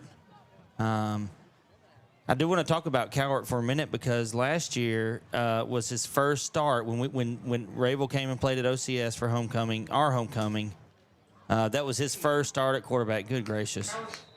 Well, that time, Cowart's going to run into a whole bunch of angry Eagles, and unfortunately for Cowart, looks like he may be shaken up on the play, but they're going to they're going to get him to his feet. Not sure how much he wanted to be helped up to his feet, but they got him up, and it looks like he's upright, shaking it off. So we're not going to have an official's timeout for an injury, so he can stay in the game. But he took a shot that time by Landon Waller. Eagles. Yeah, Landon Waller was the first one there. But Cowart started last year against OCS in Monroe for his first start. Had to move over to quarterback because the other quarterback stepped away from the team or something. But that was his first start, and so he's been the quarterback ever since last year's homecoming game at OCS. Loss of 4 yards on the play brings up 2nd down and 14 for the Hornets. They keep this one on the ground inside. That is Reynolds, and Reynolds is going to he'll be met at the line of scrimmage. Tough to see, but it looks like he may have lost a yard from the spot. So it's going to bring up 3rd down and 15. The Hornets converted on their last 3rd and 17, but it is 3rd down and 15. Hornets with the ball now at their own 33-yard line. Clock running with 8:51 left to play here in the second quarter. Eagles on top, 14-0. Yeah, the Eagles are going with kind of a 5 defensive backs with Tristan Raymond, Barrett Freeland, and Turpin, and then they have Cole Vullion, and that looks like Isaac Rayleigh out there. So they're going kind of to prevent another 27-yard pass right here, hopefully. Cowart's going to pull this one down and looks to run. He's got some running room. He's across the 40 now. He's going to be run out of bounds at around the 42-yard line. That's going to be well shy of the first down. A lot of pressure being applied by several Eagles that time, Daniel. They run him out of bounds at the 42. It's going to be a nice gain on the play at 9 yards, but unfortunately well shy of the first down for Rayville. The Eagle defense does its job in just preventing Cowart from breaking that thing and picking up a big chunk of yardage. So the Hornets are looking at 4th down and long. Yeah. I think this is their 4th punt attempt tonight. I think their best one was 27-yard punt or something like that. Cutbirth is going to have his heels at the Eagle 31-yard line. Low snap from center. Eagles are going to block that one. And that one is going to, looks like it's going to travel out of bounds as the Eagles special teams. Daniel, they've been close a couple of times earlier. The first punt snap was a rocket. I mean, got back there in a hurry, but unfortunately sailed over the head of their unfortunately for the Hornets, it sailed way over the head of their punter. Since then, their snap has been a lot slower and a lot lower. It hadn't been over his head, I'll tell you that. And the Eagles with an opportunity to block a couple of them. That time they do. Now the Eagles with great field position, already in Hornet territory at the Rayville 37-yard line. First down and 10. 8 minutes and 13 seconds left to play here in the second quarter. Ouachita Christian leads 14-0. Vadreen in the shotgun. 3 receivers to his left, 1 to his right. Looks to throw, and he does. That one's going to be complete to number 14, Luke Edwards. And Luke's going to do a great job of getting his hands out there and getting possession of the football. And it looks like it's going to be a gain of 14 and more than enough for a community pharmacy first down. Yeah, I think that's Edwards' first catch of the night. Each of the first 4 weeks of the season is called a deep post for a touchdown. First down and 10 for the Eagles. Ball at the Hornet 23-yard line. Vadrine in the shotgun. 3 receivers. Trips left, 1 to his right. Turner joins him in the shotgun.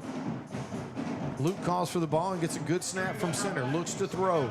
Puts this one out in the flat to Turner, and that one's going to be thrown. Maybe Daniel just a little bit behind him, and unfortunately Jude not able to get things squared up.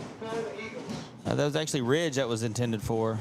It is Ridge coverage. Yep. Okay, yeah. So incomplete to Ridge, and it's going to bring up 2nd down and 10. Luke and the Eagles both, Daniel, love to throw this football around the 25, 27, in that 20 to 30 yard range. Yeah. Turner will join. Maybe a comeback route or something like that would be good over here on this near side. Luke in the gun. Pulls it down. Yeah. Another quick slant. Going to be complete to Luke Edwards. Luke with another catch of that quick slant. Yeah. So he jumps inside of his defender, picks up 7 yards on the play. Bring it up now, what you would consider a very manageable 3rd down and 3. Yeah, that quick slant from Luke Edwards is like taking candy from a baby. I mean, he's pushing his defender off the ball and cutting right across the middle, and there's nobody around to challenge him, so they're just trying to pick up the yards, and goes down with the ball to make the catch. 3rd down and 3 for the Eagles. Ball at the Hornet 11-yard line.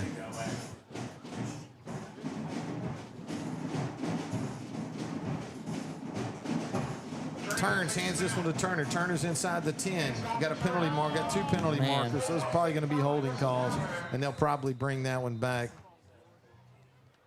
That's going to be, it is going to be holding against the Eagles. Yeah, that was more than enough for the 1st downs.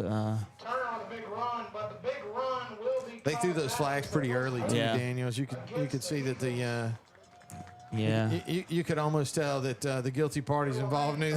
Well, when you see flags flying in from multiple directions, not much to argue there.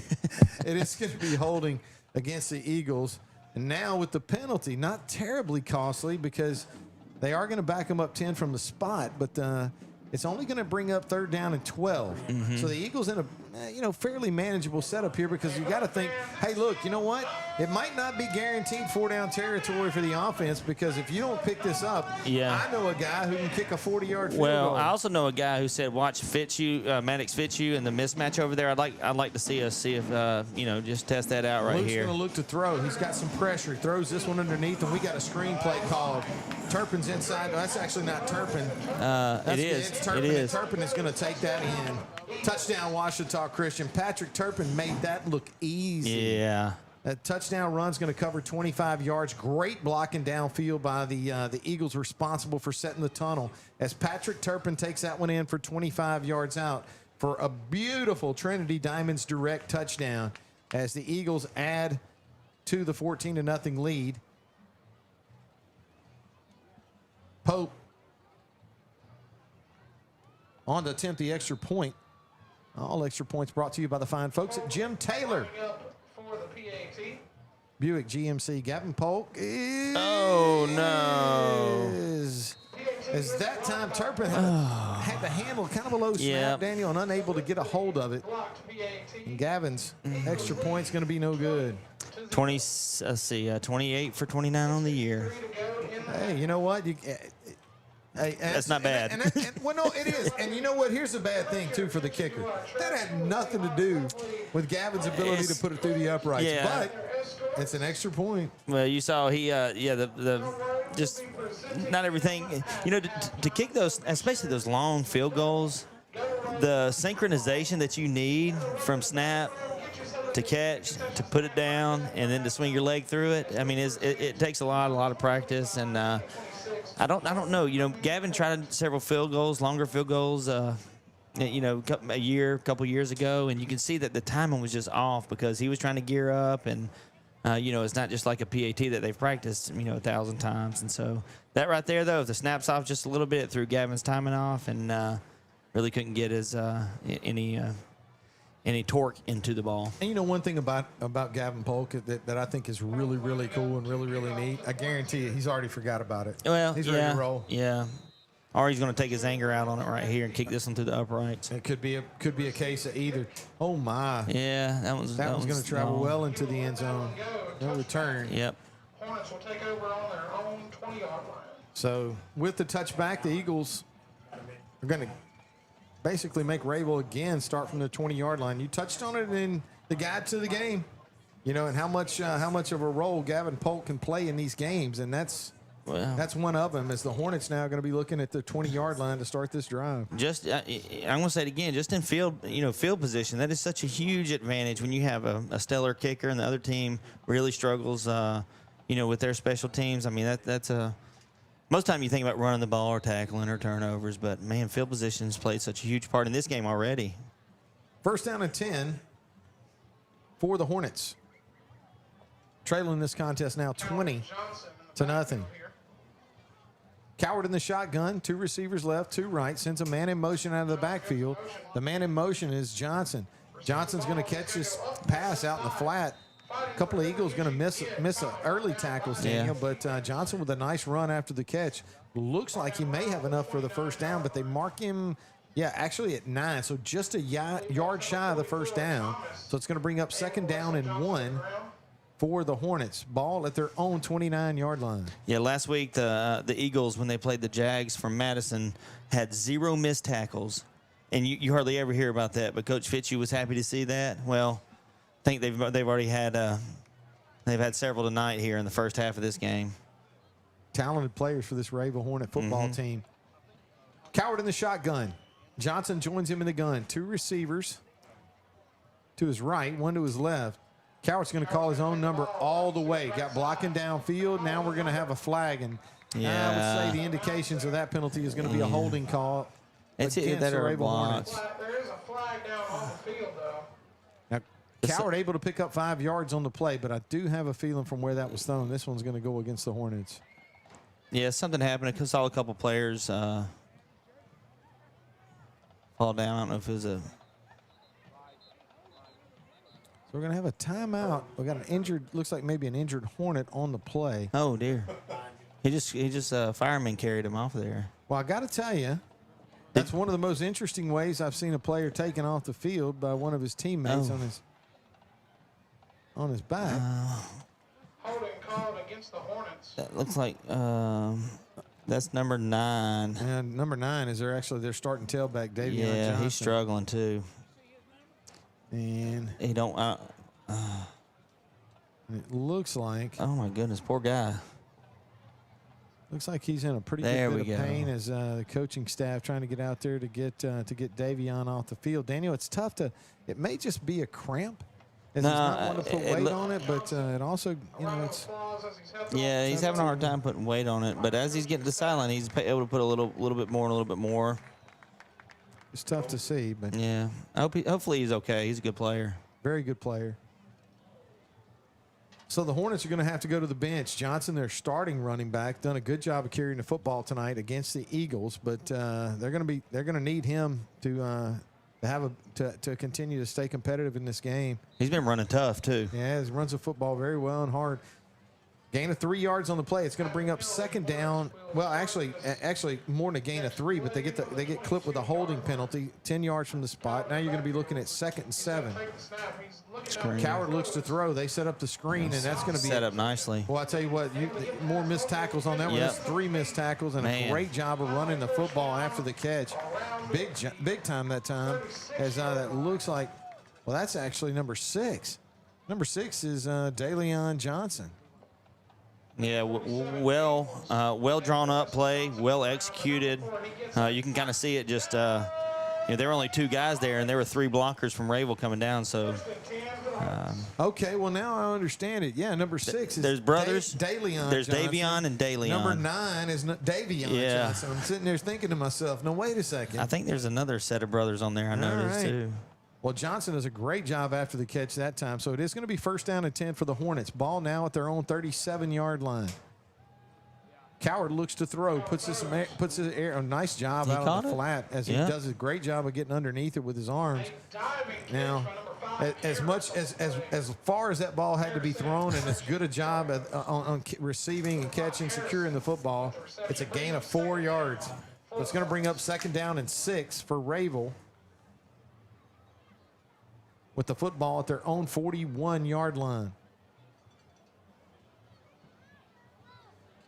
4 minutes and 40 seconds left to play here in the second quarter. Eagles lead the game 20-0. Second down play upcoming here for the Hornets. Coward out of the shotgun sends 3 receivers to his left, 1 to his right, 1 running back with him in the backfield. He's not going to have a lot of blocking up front. Oh, the Eagles nice are going to do a job. great job. I'll tell you what, Cooper Thomas, when he comes to call, The human eraser. he is very difficult to get away from. And I'm going to tell you something. You and I both know Coward has some wheels, and he's capable of making you miss. And Cooper just basically was having none of it. That's going to be a huge loss on the play, as the Hornets are going to lose 7 yards, and it's going to bring up now 3rd down and 12 as they back this one up to the Hornet 34-yard line.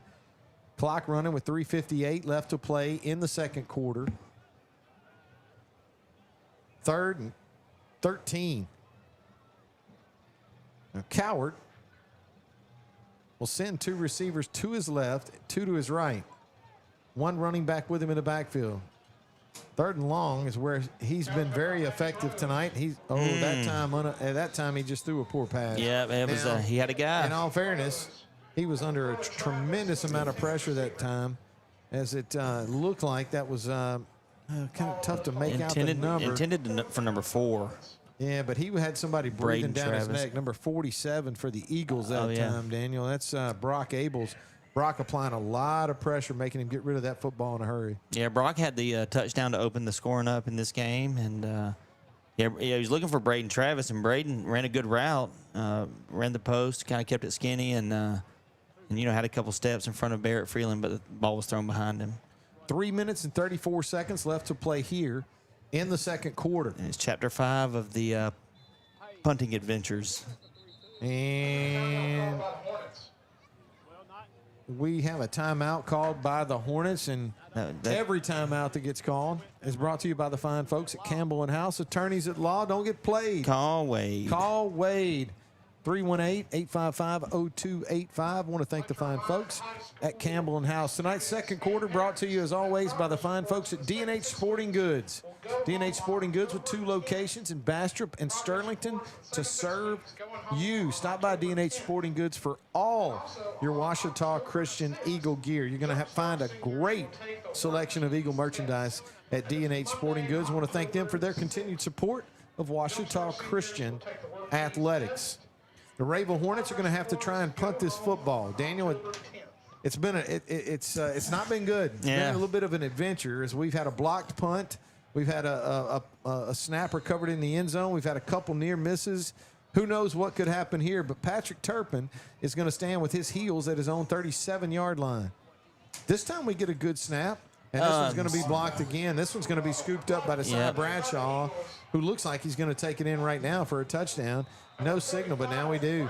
Desai Bradshaw is going to take that in for a scoop and score.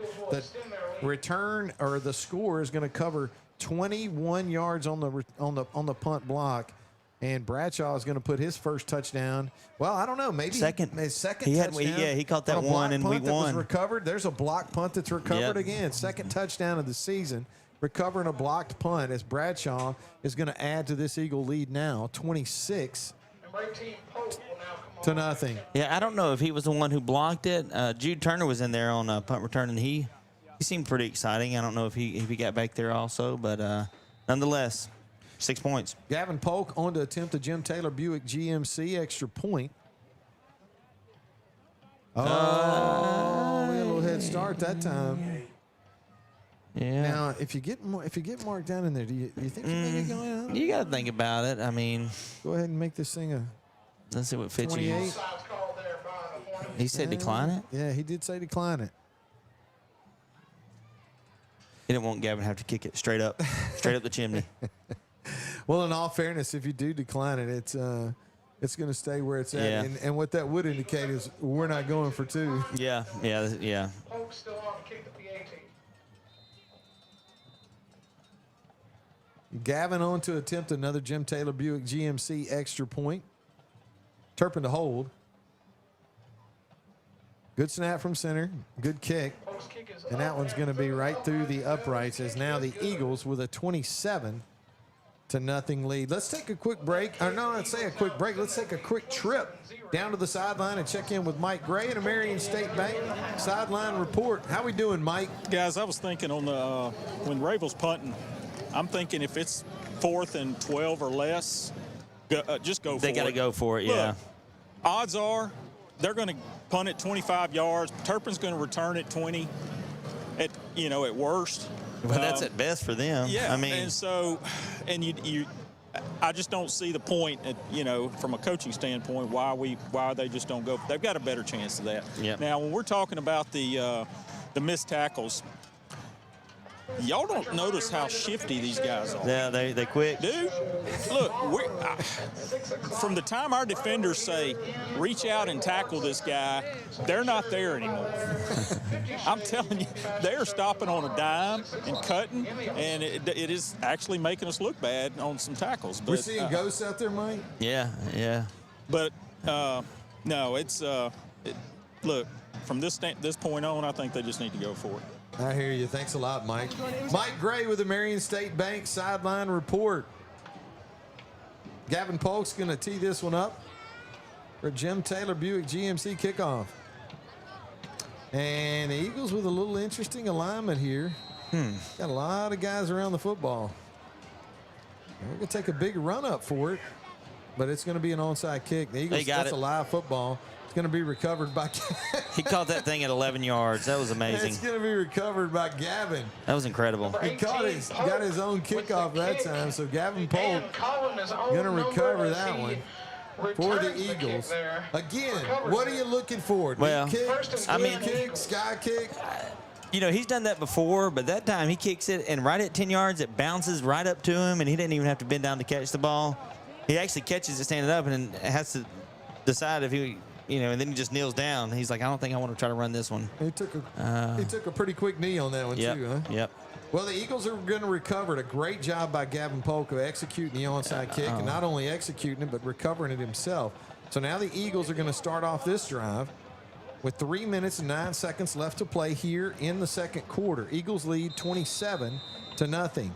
Ball already in Hornet territory at the Rayville 49. Luke Vadrine is going to line up in the shotgun. Jude Turner's going to join him. 3 receivers to Luke's right, 1 to his left. Maddox Fitzhugh. Good snap from center. Luke's got time. Sets his feet, puts some air. He's looking for Fitzhugh. Whoa! Good coverage. And I'm going to tell you something. Yeah, you got to, Daniel. You alluded to it. Man, you tip your hat to the coverage down there that time by the Hornet defense in the secondary. There were 2 guys right there, almost stride for stride with Maddox. And a well-thrown football by Luke and a lot of effort there by Maddox. Just unfortunately, really good coverage by Rayville. Yeah, number 5, that was on the he was right there, Michael Harrison. That was like Velcro on Maddox. Good, well-thrown ball, too. I mean, it wasn't just up for grabs. I mean, he threw it out in front of him. Maddox was the only one that had a chance to even catch that ball. Second down and 10 for the Eagles. 3 receivers right, 1 left. Turns, hands this one to Jude. Jude's across the 50, across the 45. Going to be brought down right at the 40-yard line, which is going to put the Eagles really close to another community pharmacy first down. A gain of 9 yards on the play. And it's going to bring up 3rd down and a yard. Jude Turner in the backfield. Good snap from center. Keeps this one on the ground. Turner's across the 40, across the 45, still churning his legs across the 30-yard line. More than enough for a community pharmacy first down. A gain of 10 yards on the play as the Eagles now looking at first down and 10 at the Hornet 29-yard line. This has got to be, I would think this is Jude's biggest workload of the season. I mean, he's got to be close to 15 carries right now. He's tough, and he's running the football he's running the ball hard. First down and 10 for the Eagles. Ball at the Hornet 29-yard line. Luke Vadrine sends 3 receivers to his left and 1 to his right. Turner joins him in the shotgun. Luke looks to throw. Got time. Put some air under this one. It's going to be incomplete. Good effort. I'll tell you this, Daniel. The Hornets on these deep balls, they are right there with our receivers, stride for stride. Great coverage that time by Rayville. Unfortunately for the Eagles, that was going to be broken up, but A well-thrown football again by Luke Vadrine. I mean, you put it right there, but man, the window is so small with the coverage right now. Hey, but you got to love the confidence of him even letting go of that ball, throwing it up, giving his guys a chance. And you can't halfway throw that ball. You got to step into it and be committed. And those last 2 throws from Luke have been that. Of course, we hadn't had the play, but phenomenal coverage by the Hornets secondary here. 2nd down and 10 for the Eagles. Ball at the Hornet 29-yard line. Luke Vadrine in the shotgun. A little high snap, but he pulls it down. Luke sets this one up underneath. Oh! And that one's going to be complete to number 14, Luke Edwards. Yeah. But unfortunately, pretty good defense being played by the Hornets as Edwards gets a little something going, Daniel. Gains 7 yards on the play, but it's going to bring up a big 3rd down play here. 1:43, and the clock's ticking right now. I think OCS, we have all 3 timeouts. I don't think we've called one. I think Rayville's called at least 2. So plenty of time. I could be wrong there. 3rd down and 4. 3rd down and 4. Clock running with 1:28 left to play here in the 2nd quarter. Eagles lead this game 27-0, trying to put some more points on the board before the half. Vadrine in the shotgun. 2 running backs join him in the gun. 2 receivers left, 1 right. Sends a man in motion across the formation. High snap from center. Luke's going to call his own number. And he's going to get hammered. Took a big shot that time, Daniel. Yeah. Hate to see our quarterback taking shots like that, as he's going to lose 3 yards on the play, and the Eagles are going to burn one of those timeouts. Well, on the bright side of that was number 9, Davion Johnson. He's back in the game, so he's fine. Comes away with the sack of Luke Vadrine there. Now we got 4th and 5. The ball is going to be around the 25-yard line. A lot you can do right here. You can let Gavin try to tack on 3 to make it 30. I don't know. What do you think? All right, so it's 4th down. Yeah. Hey, you don't want to get played here. I know that. Well, I mean, it's a timeout. Yes. So anytime there's a timeout, you don't want to get played. If you're not going to get played, you got to call Wade. Call right? him. Call Wade. Campbell and House Attorneys at Law, 318-855-0285. Want to thank the fine folks at Campbell and House Attorneys at Law for all our timeouts. All right, you asked me what I would do. Right now, it looks like it doesn't matter what I would do, because I know what Coach Fitzhugh is going to do. Yeah, He's going to send out this. Gavin Polk to try and put 3 more points on the board. It's going to be a 41-yard field goal attempt. And I can tell you right now, 41 yards is well within the wheelhouse. It is. Of one Mr. Gavin Polk. This is a business kick for him. You know, a lot of times they'll try to kneel it or set up some way, but this is about getting these 3 points right here, extending the lead 30-0. 41 yards out. Turpin to hold. Good snap from center. Gavin gets his leg into it. He got it. Oh, yeah. Attaboy. Thunder in that leg. Yeah. As Gavin sends that one through the uprights from 41 yards out. Eagles extend their lead 30-0. Yeah, he made that look easy. That was the easy 41 for Gavin there.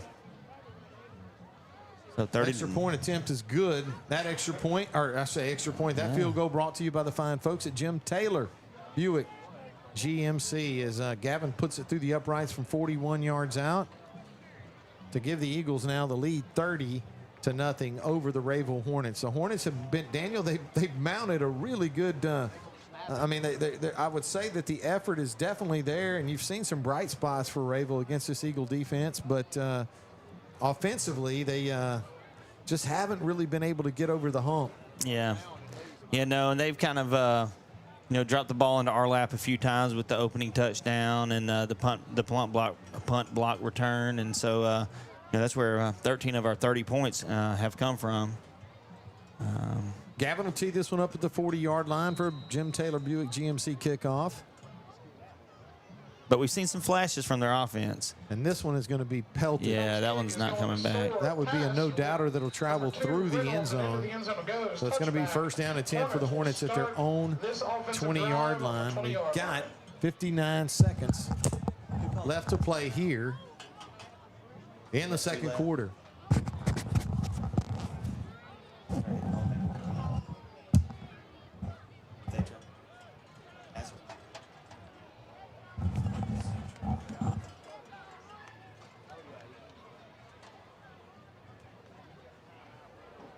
First down and 10, Rayville. Hornets are still trying to figure out a way to put some points on the board here in the first half of tonight's contest, and they're running out of first half. As we got 59 seconds left to play here in the second quarter.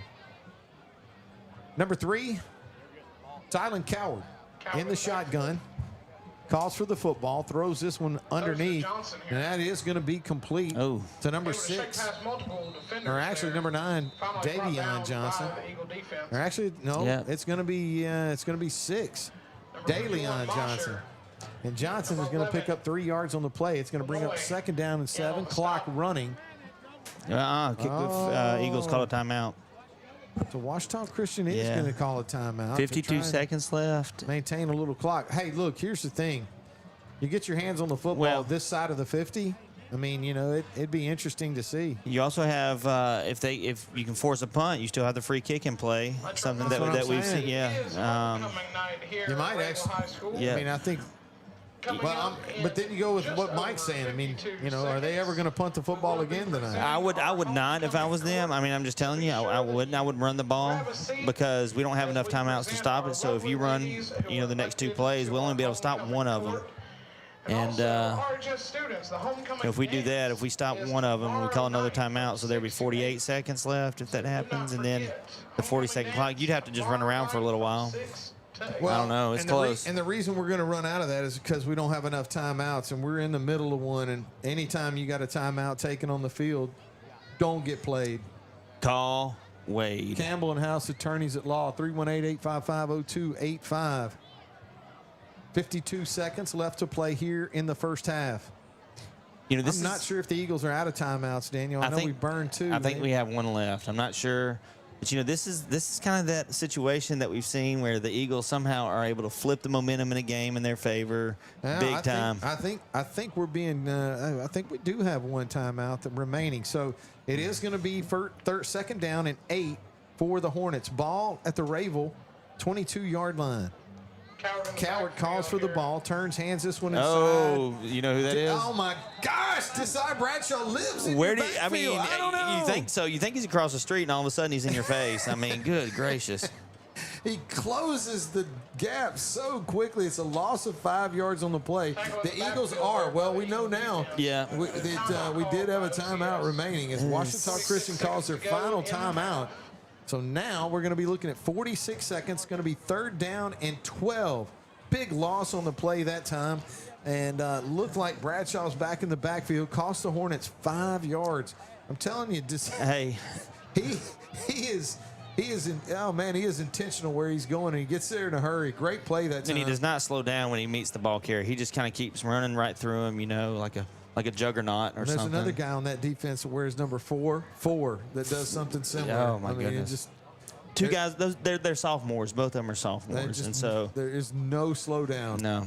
So it is going to bring up 3rd down and 12. Now the Hornets, all they've got to do is figure out a way to get rid of 46 seconds. Well, they've got the play clock, and that'll be 40, won't it? Yep. So that'll be 40 seconds. But they still, unless they can run for about 7 seconds, then they're gonna have to do something on 4th down. 3rd down and 12 for Rayville. Trying to burn as much of this clock off and keep it out of the hands of the Eagles before we go in for halftime. Coward takes this one, turns, hands it inside, and the Eagles are all over. Yeah, and that's inside the 10. Now that may take care of the clock. Yep. 38 seconds on the play clock, 35 on the scoreboard. So that, in all likelihood, unless the Hornets want to punt this football, I bet I could guess. If they were given the option. Yeah, well, it looks to me like the Rayville Hornets have said no mas. They're like, we could, but we're not. As they're going to head into halftime. Yep. Trailing in this contest right now 30-0. Let's go down to the sideline and check in with Mike Gray and a Marion State Bank sideline report. How you doing, Mike? I'm going to say they probably need to block 45. The two big tackles for loss. I don't know if it was a read by the quarterback and he just didn't read it, but Desai is standing there, nobody touches him, and he just goes back there and makes a tackle. You probably want to touch him, Mike. I would think so. And if it was a read, he didn't make the right read. Good grief. Because he was just standing there, And I don't know. I didn't understand it, but hey, good for us. Mike, he closes that gap on these ball carriers so quickly, you know. He does. I mean, and these guys are not, you're not talking about guys. I mean, these are quick guys. And he's doing a great job of getting back in the backfield and just creating all kinds of problems. It's almost for the like Hornets. Desai has time to read. Yeah. He's sitting there and sees which way the running back's going to go and then goes forward. Well, Mike, thanks so much. Yep. Mike Gray with the Marion State Bank Sideline Report. Halftime here at Rayville, and I got news for you. Could be a long one.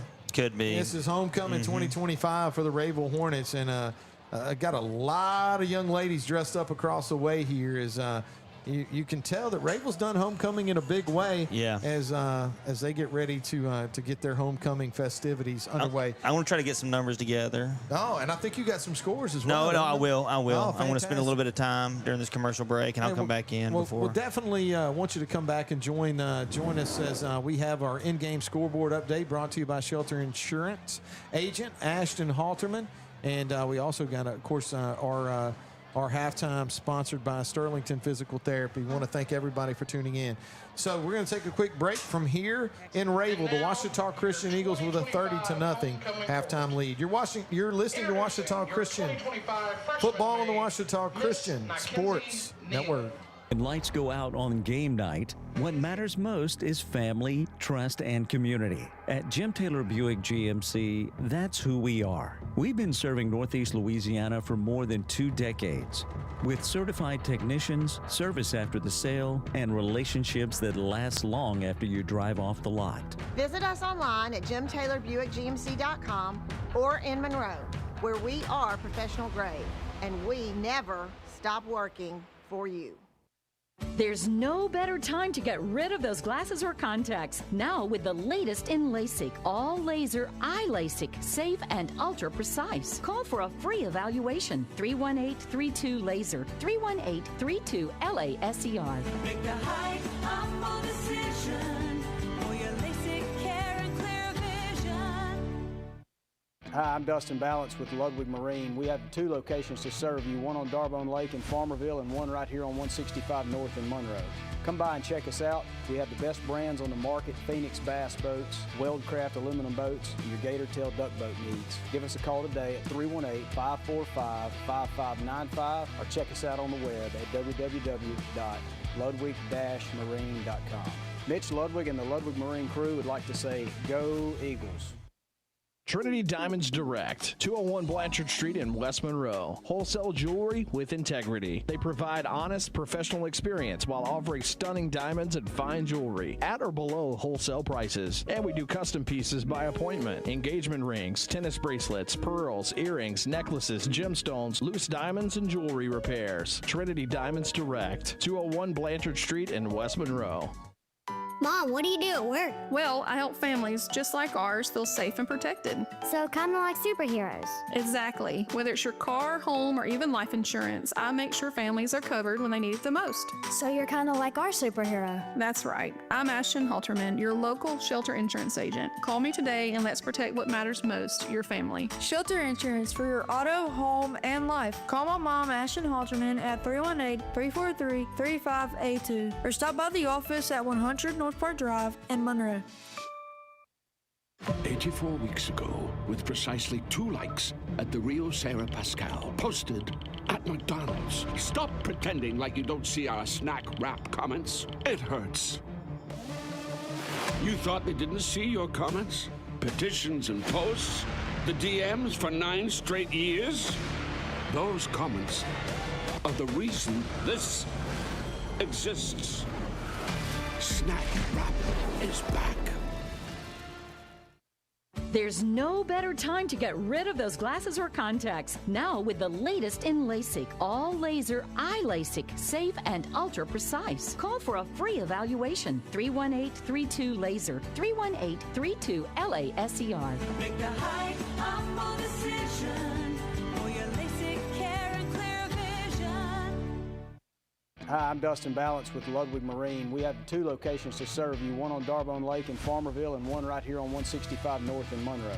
Come by and check us out. We have the best brands on the market: Phoenix bass boats, Weldcraft aluminum boats, and your gator tail duck boat needs. Give us a call today at 318-545-5595 or check us out on the web at www.ludwig-marine.com. Mitch Ludwig and the Ludwig Marine crew would like to say, go Eagles. Trinity Diamonds Direct, 201 Blanchard Street in West Monroe. Wholesale jewelry with integrity. They provide honest, professional experience while offering stunning diamonds and fine jewelry at or below wholesale prices. And we do custom pieces by appointment. Engagement rings, tennis bracelets, pearls, earrings, necklaces, gemstones, loose diamonds, and jewelry repairs. Trinity Diamonds Direct, 201 Blanchard Street in West Monroe. Mom, what do you do at work? Well, I help families just like ours feel safe and protected. So kind of like superheroes. Exactly. Whether it's your car, home, or even life insurance, I make sure families are covered when they need it the most. So you're kind of like our superhero. That's right. I'm Ashton Halterman, your local shelter insurance agent. Call me today and let's protect what matters most, your family. Shelter insurance for your auto, home, and life. Call my mom, Ashton Halterman, at 318-343-3582 or stop by the office at 100 North Park Drive in Monroe. Here's the deal. When you combine State Farm home and auto insurance, you save an average of $889. State Farm agent Ron Bush is ready to help you combine home and auto and save with 2 locations to serve you in Bastrop and Sterlington. Call 318-388-4663 today. Like a good neighbor, State Farm is there. Average annual per household savings based on a 2019 national survey by State Farm of new policyholders who reported savings by switching to State Farm. 84 weeks ago, with precisely 2 likes at the Rio Sarah Pascal, posted at McDonald's. Stop pretending like you don't see our snack wrap comments. It hurts. You thought they didn't see your comments? Petitions and posts? The DMs for 9 straight years?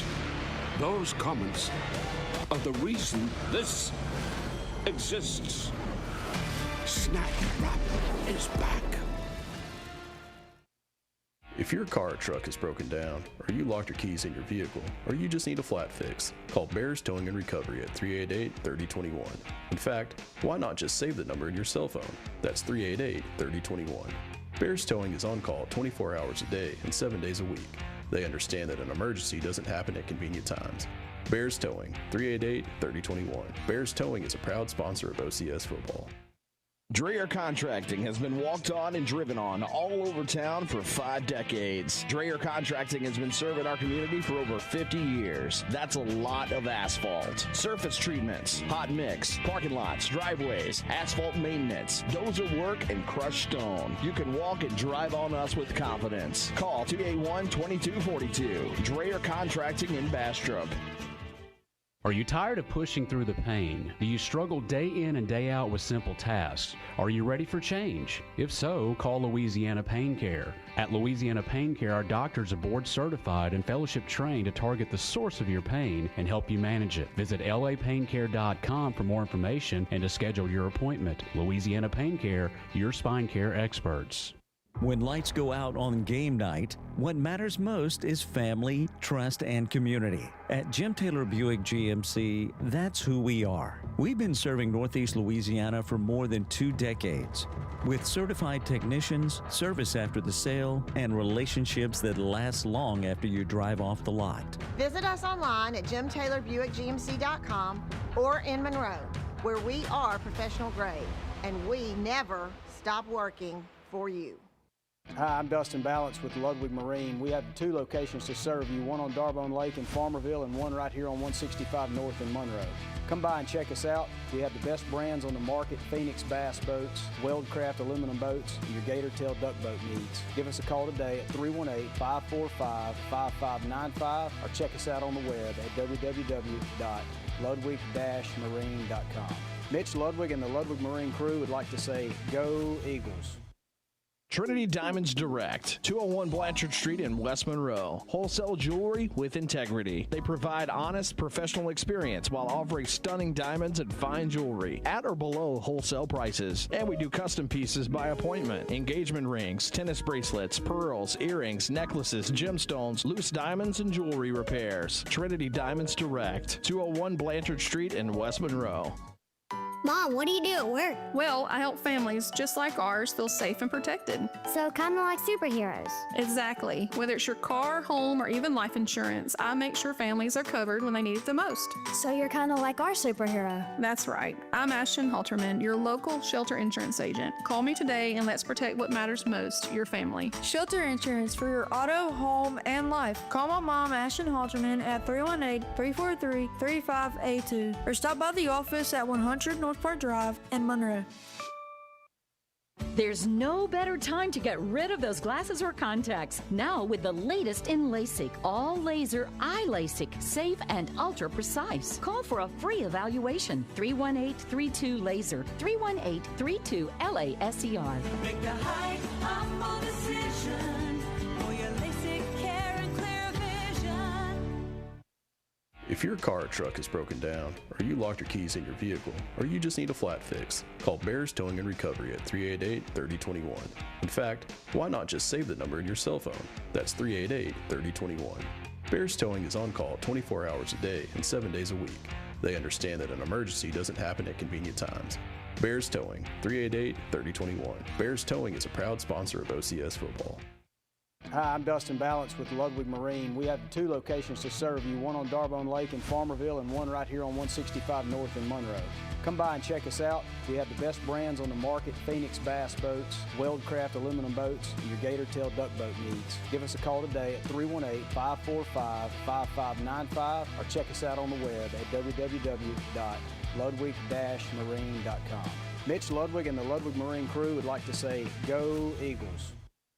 Dreyer Contracting has been walked on and driven on all over town for 5 decades. Dreyer Contracting has been serving our community for over 50 years. That's a lot of asphalt. Surface treatments, hot mix, parking lots, driveways, asphalt maintenance, dozer work, and crushed stone. You can walk and drive on us with confidence. Call 281-2242. Dreyer Contracting in Bastrop.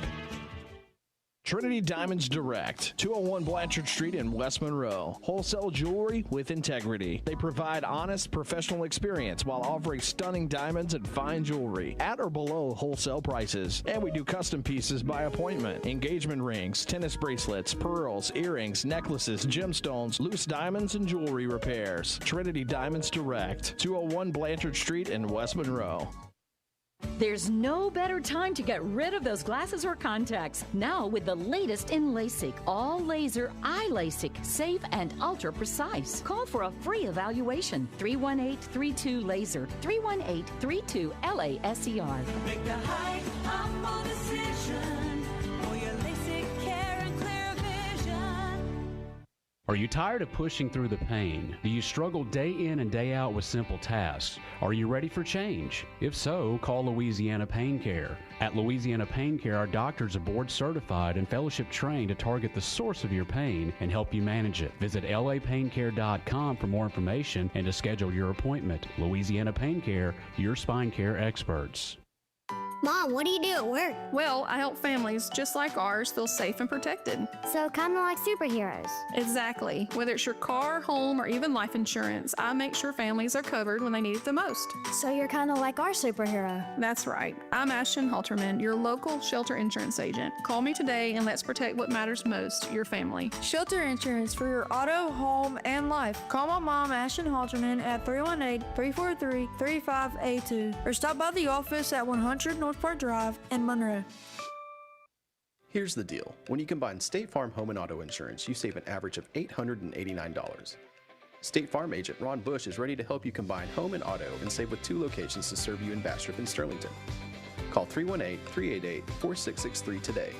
Like a good neighbor, State Farm is there.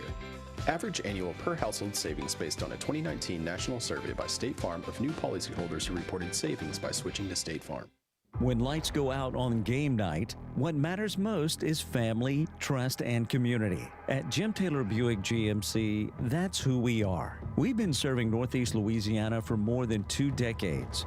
With certified technicians, service after the sale, and relationships that last long after you drive off the lot. Visit us online at jimtaylorbuickgmc.com or in Monroe, where we are professional grade, and we never stop working for you. There's no better time to get rid of those glasses or contacts. Now with the latest in LASIK, all laser eye LASIK, safe and ultra precise. Call for a free evaluation. 318-32-LASER, 318-32-LASER. Make the high humble decision for your LASIK care and clear vision. Hi, I'm Dustin Balance with Ludwig Marine. We have 2 locations to serve you, one on Darbone Lake in Farmerville and one right here on 165 North in Monroe. Come by and check us out. We have the best brands on the market: Phoenix Bass boats, Weldcraft aluminum boats, and your gator tail duck boat needs. Give us a call today at 318-545-5595 or check us out on the web at www.ludwig-marine.com. Mitch Ludwig and the Ludwig Marine crew would like to say, go Eagles.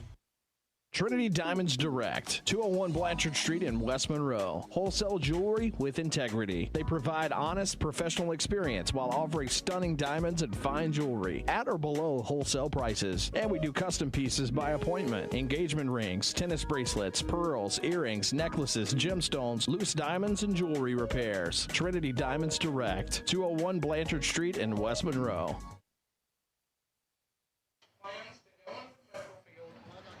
Welcome back to the Farm Bureau broadcast booth. I want to thank Agent Chris Thomas. Encourage you to call him for all your insurance needs. Call Chris Thomas at 318-283-0200. That's 318-283-0200. It's time for our halftime show. It's not going to be much of one tonight. We're going to go to our in-game scoreboard update brought to us by Shelter Insurance, Ashton Halterman.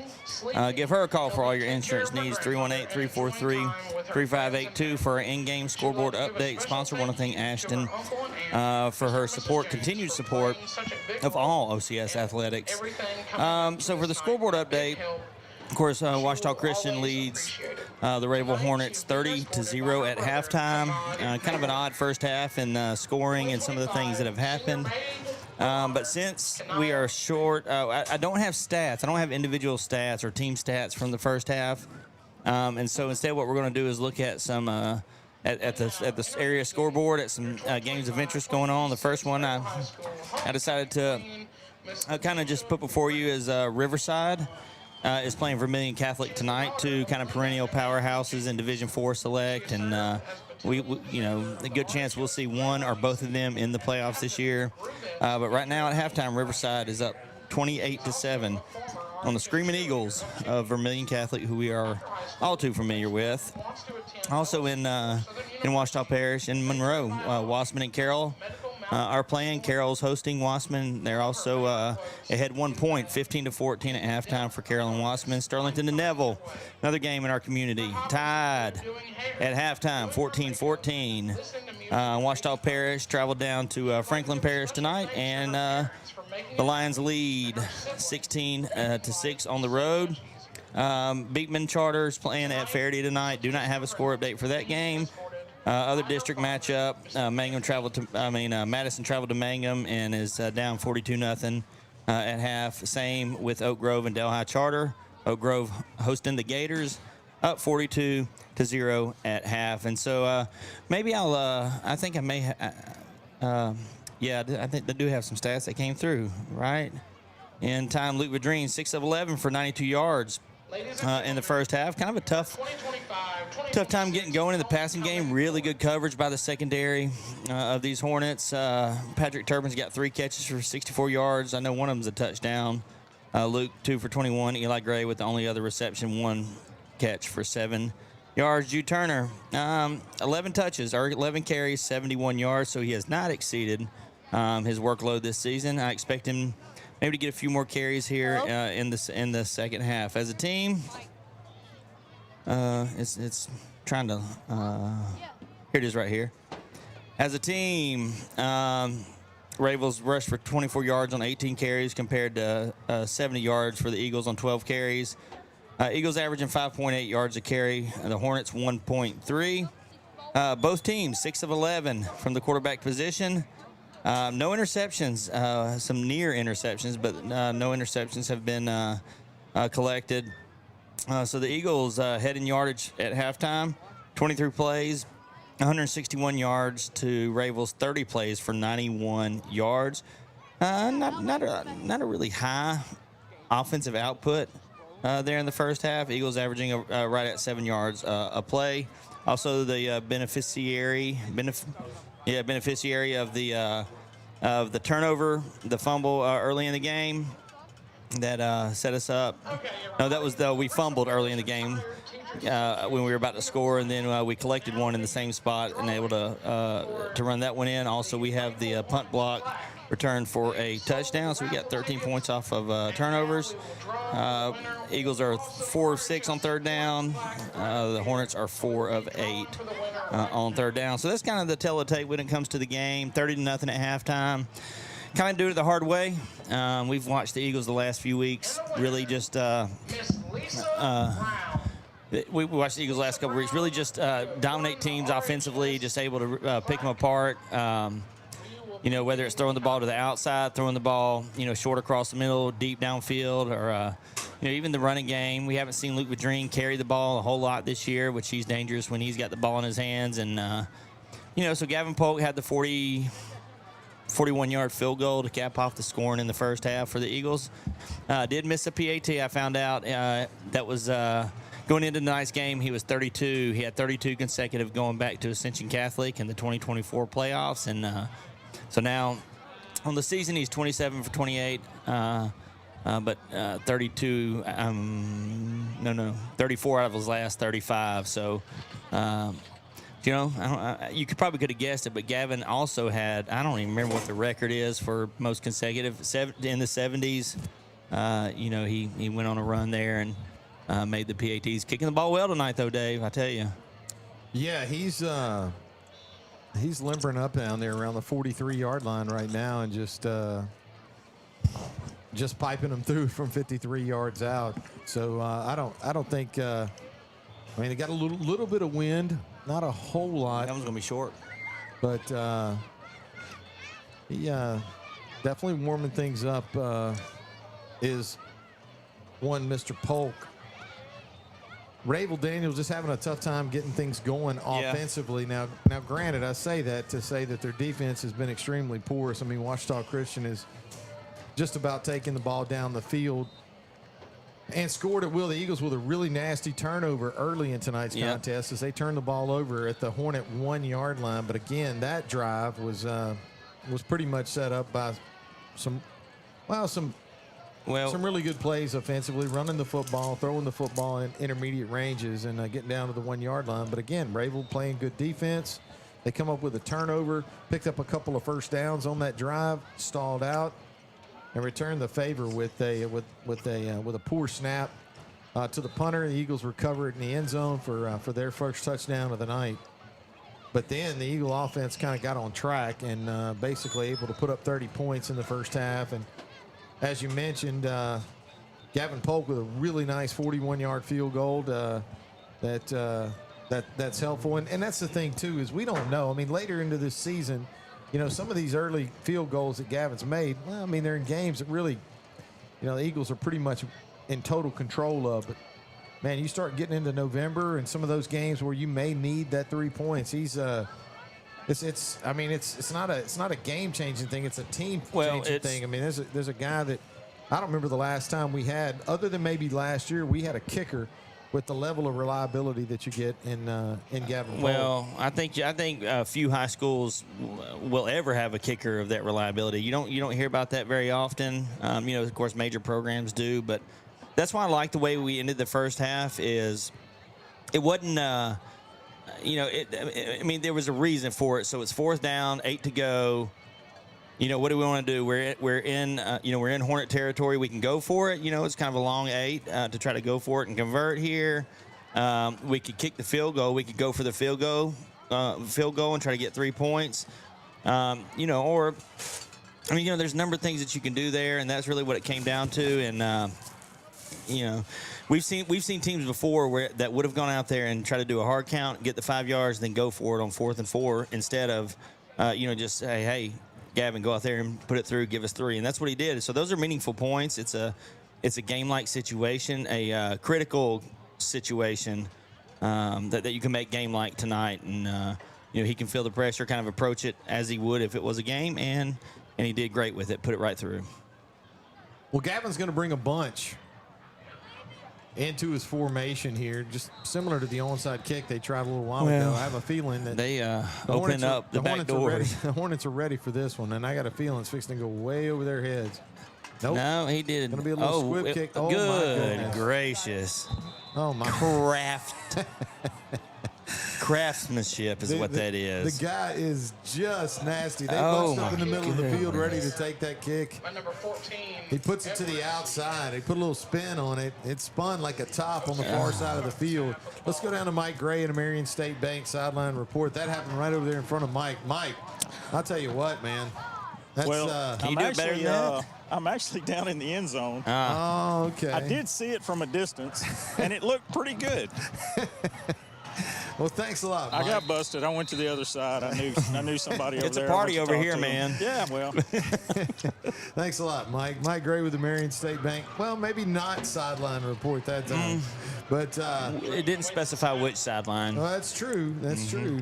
First down and 10 for the Eagles off the Gavin Polk kick. And Jude with a nice run inside that time. Tough running, a gain of 4 yards on the play. And Jude is, you know what, Daniel? He's been running wild through some of these defenses tonight. You're running into a little more size, a little more talent up front for Rayville. And, but you know what? Jude's still pushing it up in there and picking up positive yardage. He picks up 5 there. 2nd and 5 for the Eagles. Ball now at the Hornet 42-yard line as we have the 3rd quarter underway. Eagles' first possession.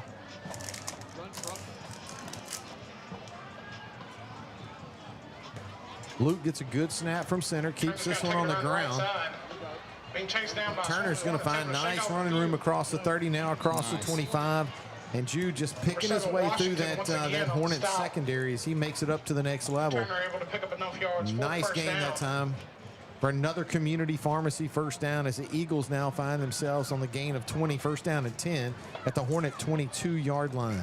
With the explosiveness of this offense, and then on top of that, you got a kid that can come out here and you can just, a moto grader. You just give him the ball and just say, hey, get us down the field. Just one carry at a time. And so this is what they're kind of leaning on right here. I like seeing this. It's something we probably will be able to use and should use later in the season. Eagle offensive line opening up some nice holes from time to time against the Rayville front. 1st and 10. Luke in the shotgun, turns, hands this one to Jude. Jude does a nice job that time of being patient with his blocks. He plants that outside leg, Daniel. He saw that, maybe you bounce that, but maybe you get strung out to the sideline. Instead, he cuts up field and picks up a really nice, solid 6 yards on the play. And that's going to bring up 2nd down and 4 for the Eagles. They put this football inside the Washam Agency red zone at the Hornet 15-yard line. Well, it looks like the Eagles came out, wanting to make it like a statement drive right here. That's what's happening on their opening drive here in the second half off of the Gavin Polk onside kick. Vadrine in the shotgun. Turner joins him in the gun. 2 receivers left, 2 to his right. Luke gets a high snap from center, gets it inside to Jude. Tough running again against this Rayville front as Jude that time only able to pick up 1 yard on the play. Able to bring him down that time.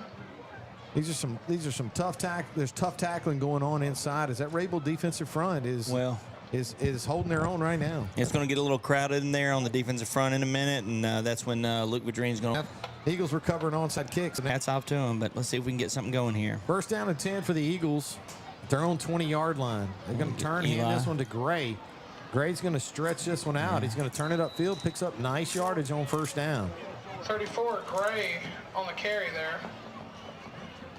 Stop by number 46, nice run that time by Gray as he picks up 8 yards on the play. Going to set up 2nd down and 2 for the Eagles. Ball at their own 29-yard line. Clock running with 5:33 left to play here in the 3rd quarter. Eagles leading this contest right now, 36.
to bring up first down and 10 for Rayville. Let's go to the sideline and check in with Mike Gray and Marion State Bank sideline report. How you doing, Mike? Well, I'm good. I'm back on the sideline. All right. Look, first game we've had to play into the fourth quarter. Absolutely. And looks like we needed a little bit of it. We've made a few mistakes. Hopefully we work through some of them. But we've made some really good adjustments this game that we haven't had to make in the last few games. So this is a good game for us. It's going to be good going forward. I agree, Mike. Nice to be able to see these guys have to continue playing even after halftime. Mike Gray with the Marion State Bank sideline report. Thanks, Mike. Hey, choices on the other side. I might get halfway understanding you're going to hang out. There we go. First down and 10 for Rayville. They're on 20-yard line. Send a man in motion. Coward looks to throw. He's going to throw it back. There's your old throwback. Yeah. We got a receiver wide open. Oh, good tackle. Ooh. Hung up in the air. It did. And I think in that case, Daniel, our defensive back was in position to make a play. We just didn't turn around on it. Yeah. So the pass is going to cover, I think it's 39 yards, 40 yards actually.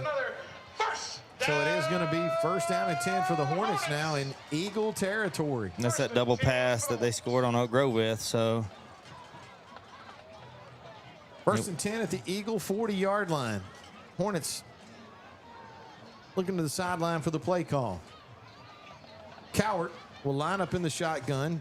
DeLeon Johnson will join him as the lone running back. 3 receivers to Cowart's left. Hornets traveling from left to right on your radio dial. Yeah, they're right. Cowart looks to throw, throws this one quick out in the flat. It's going to be caught by number 2, Thomas Reynolds. I think I see what Mike Gray was talking about. Reynolds has got quick feet. The start and stop, man, is I think he did it 3 times trying to get an extra yard there. Gain of 6 yards on the play. Second down and 4 for the Hornets. Daniel, I got to think maybe the deepest they've been into Eagle territory all night. Ball first and I think so. Second and 4 at the Eagle 34-yard line. Clock running with 10 minutes and 14 seconds left to play in the football game.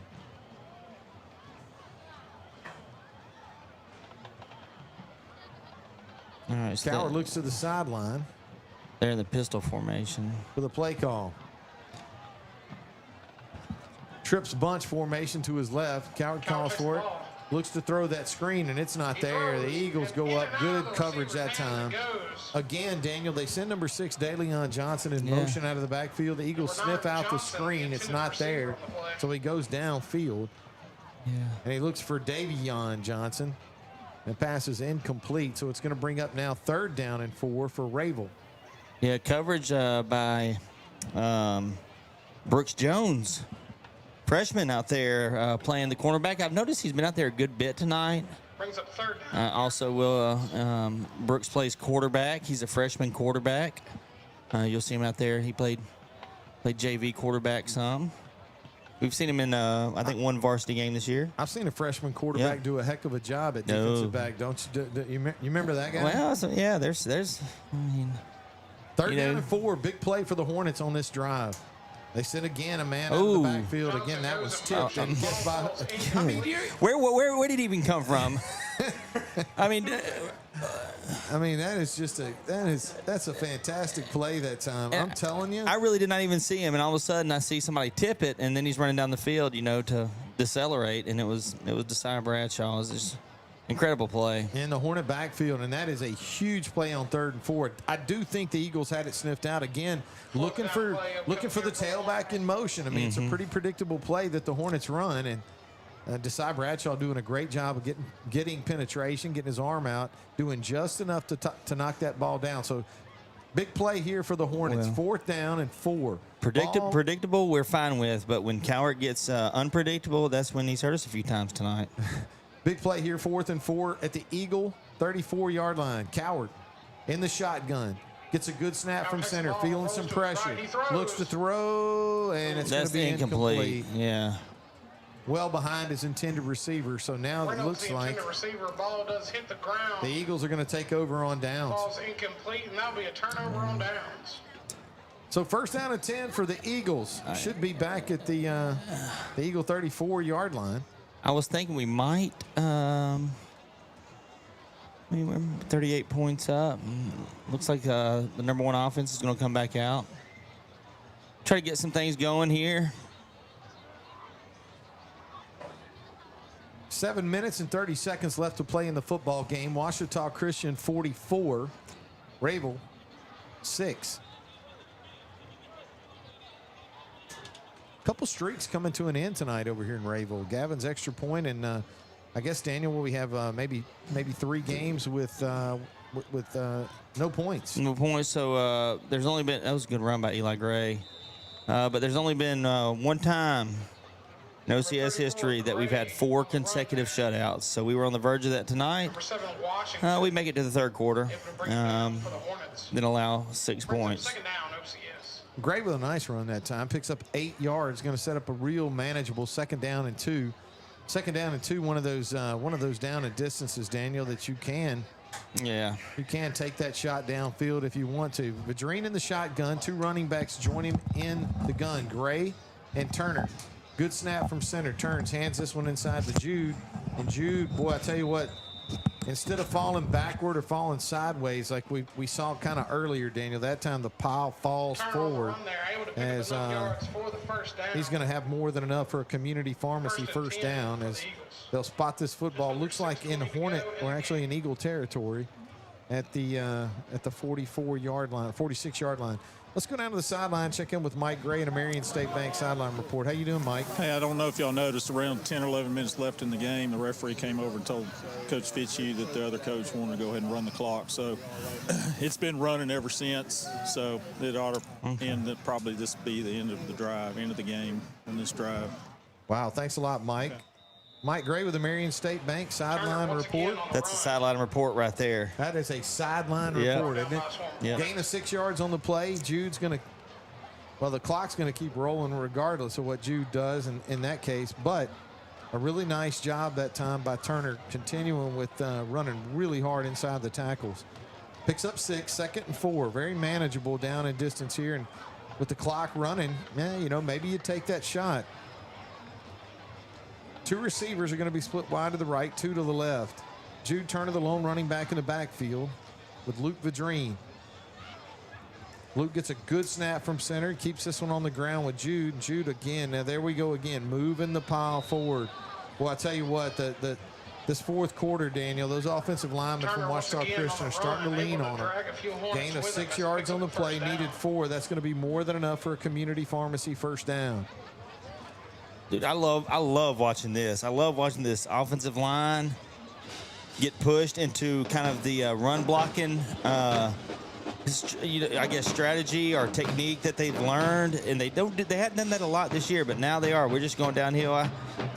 They haven't needed to. Yeah, no. I mean, they've just been giving the ball to Jude and Eli, and they sprinkled a few passes in the second half, but And watching Eli Gray, a compliment to Jude. There goes Turpin on the sweep. Turpin dips inside on the speed sweep. He's going to go across the 30-yard line, across the 25-yard line, brought down just shy of the 20-yard line. I'll tell you what, Patrick Turpin, that time, Daniel, you could see, he set his block up, really patient run that time, instead of, getting the edge, he had to dip inside of his block, a kick out on the defensive end. He finds the seam and takes it upfield. Yeah, a little creativity with the running game, but it's not anything we haven't seen before. Turpin is exceptional with the ball in his hands. So after the catch, or even off of a handoff, that's really what he specializes in. Eagles just shy of the 20-yard line. Vadrine gets a snap from center, hands this one inside to Turner. Turner's across the 15-yard line, inside the 10 before he's brought down, but that should be more than enough for another community pharmacy first down inside the Washam Agency red zone. A gain of 12 yards on the play. It's going to be 1st and goal at the 10. Yeah, 3 minutes, down to 3 minutes. The Dream brings the Eagles to the line. 2 receivers left, 2 to his right. I got to tell you,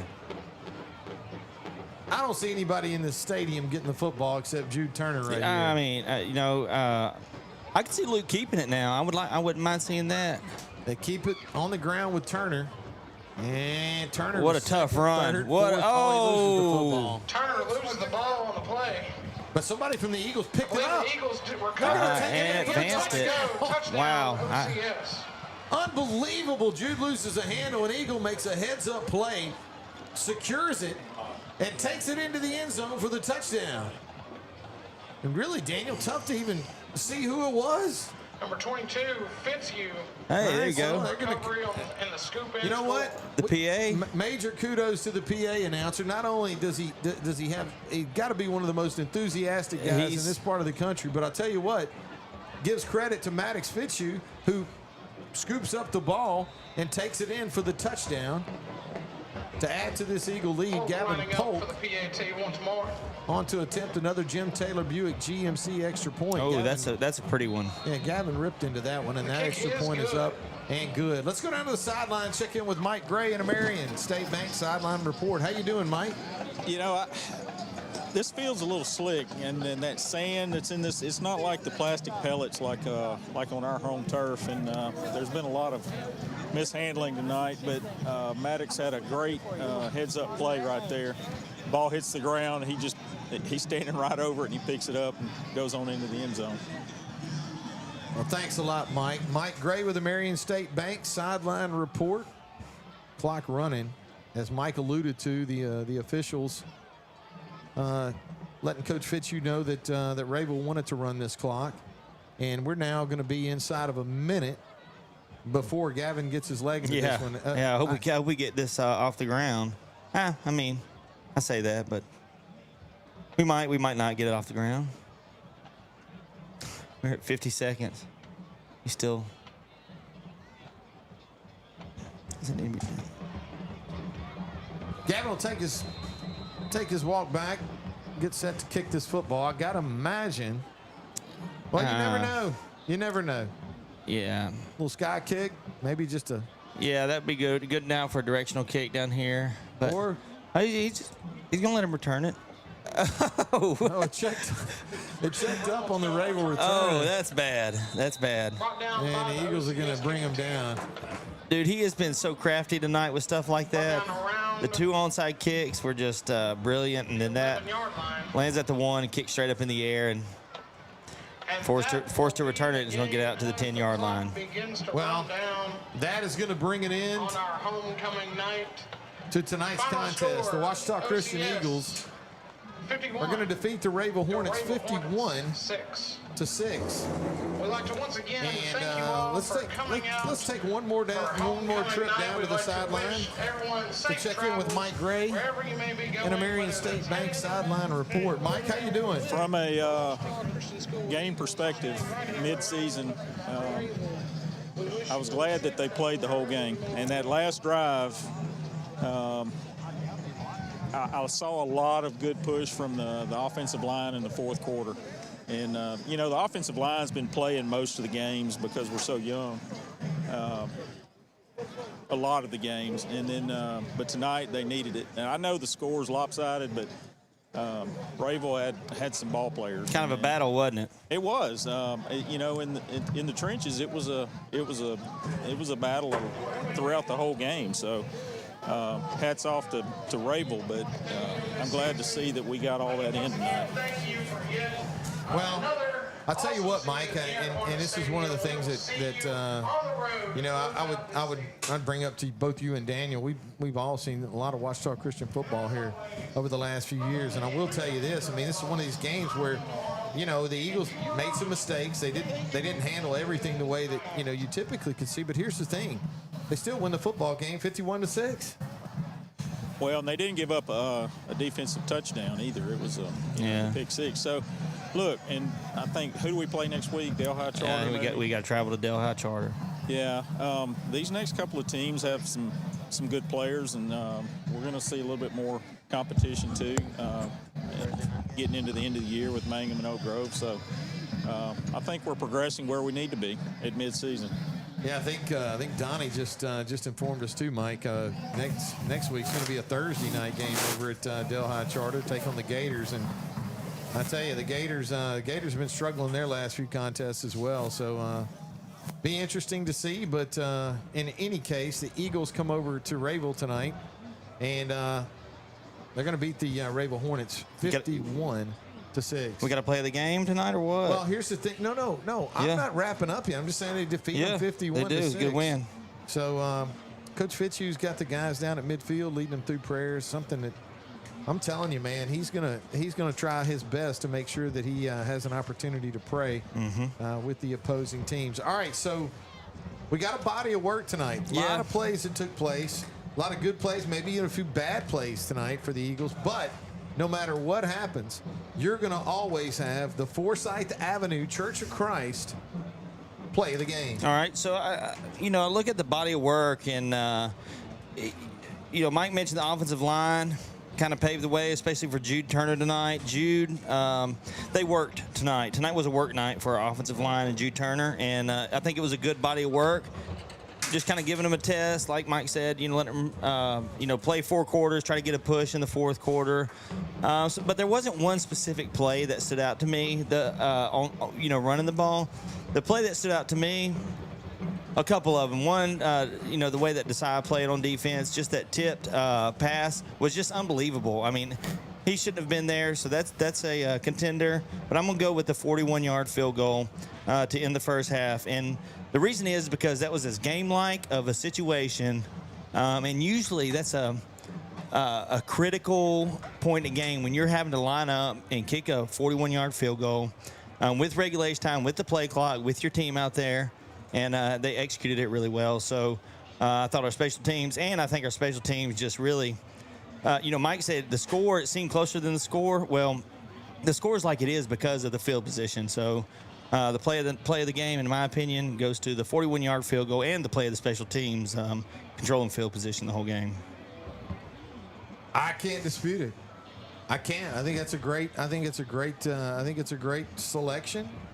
I might would have thrown maybe. I think the only contender I had was Bradshaw. Yeah. With another. He had about 3 of them that were contenders, though. I mean, the tackles for loss and the little highlight reel tonight. But in all fairness, that's the kind of action that we're going to need later in the game, later in the season, or field goals just like that. And I have, by the way, too, that 41-yard field goal, and the reason I'm going to go ahead and agree with you wholeheartedly, that was a no-doubter. Yeah. I mean, it was perfect. It really was. I got the final stats in, and Jude Turner did have a huge night, 171 rushing yards, 3 TDs, albeit he did cough up the ball twice. They recovered it once. We scored. We recovered the next one. Patrick Turpin, 2 more TDs. I think that makes it 8 on the year for him. He's averaging 2 a game. Right at half of his catches are touchdowns. Phenomenal player. Football player. That's him, yep. So, a good night for the Eagles. I don't know if I have any other. 171 yards rushing. So, it was a good night for Eli. Pitched in 35 yards. And, so it was a good night for the Eagles. Go to 2-0 in District 2, 2A. Thursday night. The Gators. Going to take on the Gators of Delhi. We got to travel. Charter. And I got to tell you this, too. Look, the 4th quarter got away from us quick. Yeah. The Hornets decided to run the clock on us. But we're not going to leave. We're not going to get off the air until we mention our 4th quarter sponsor, Dr. and Mrs. Davin Spires. Dr. Spires is an accomplished orthopedic surgeon with the Orthopedic and Spine Clinic of Louisiana. 318-323-8451. 318-323-8451 to schedule your appointment with Dr. Spires. I want to thank Dr. and Mrs. Davin Spires for sponsoring the 4th quarter.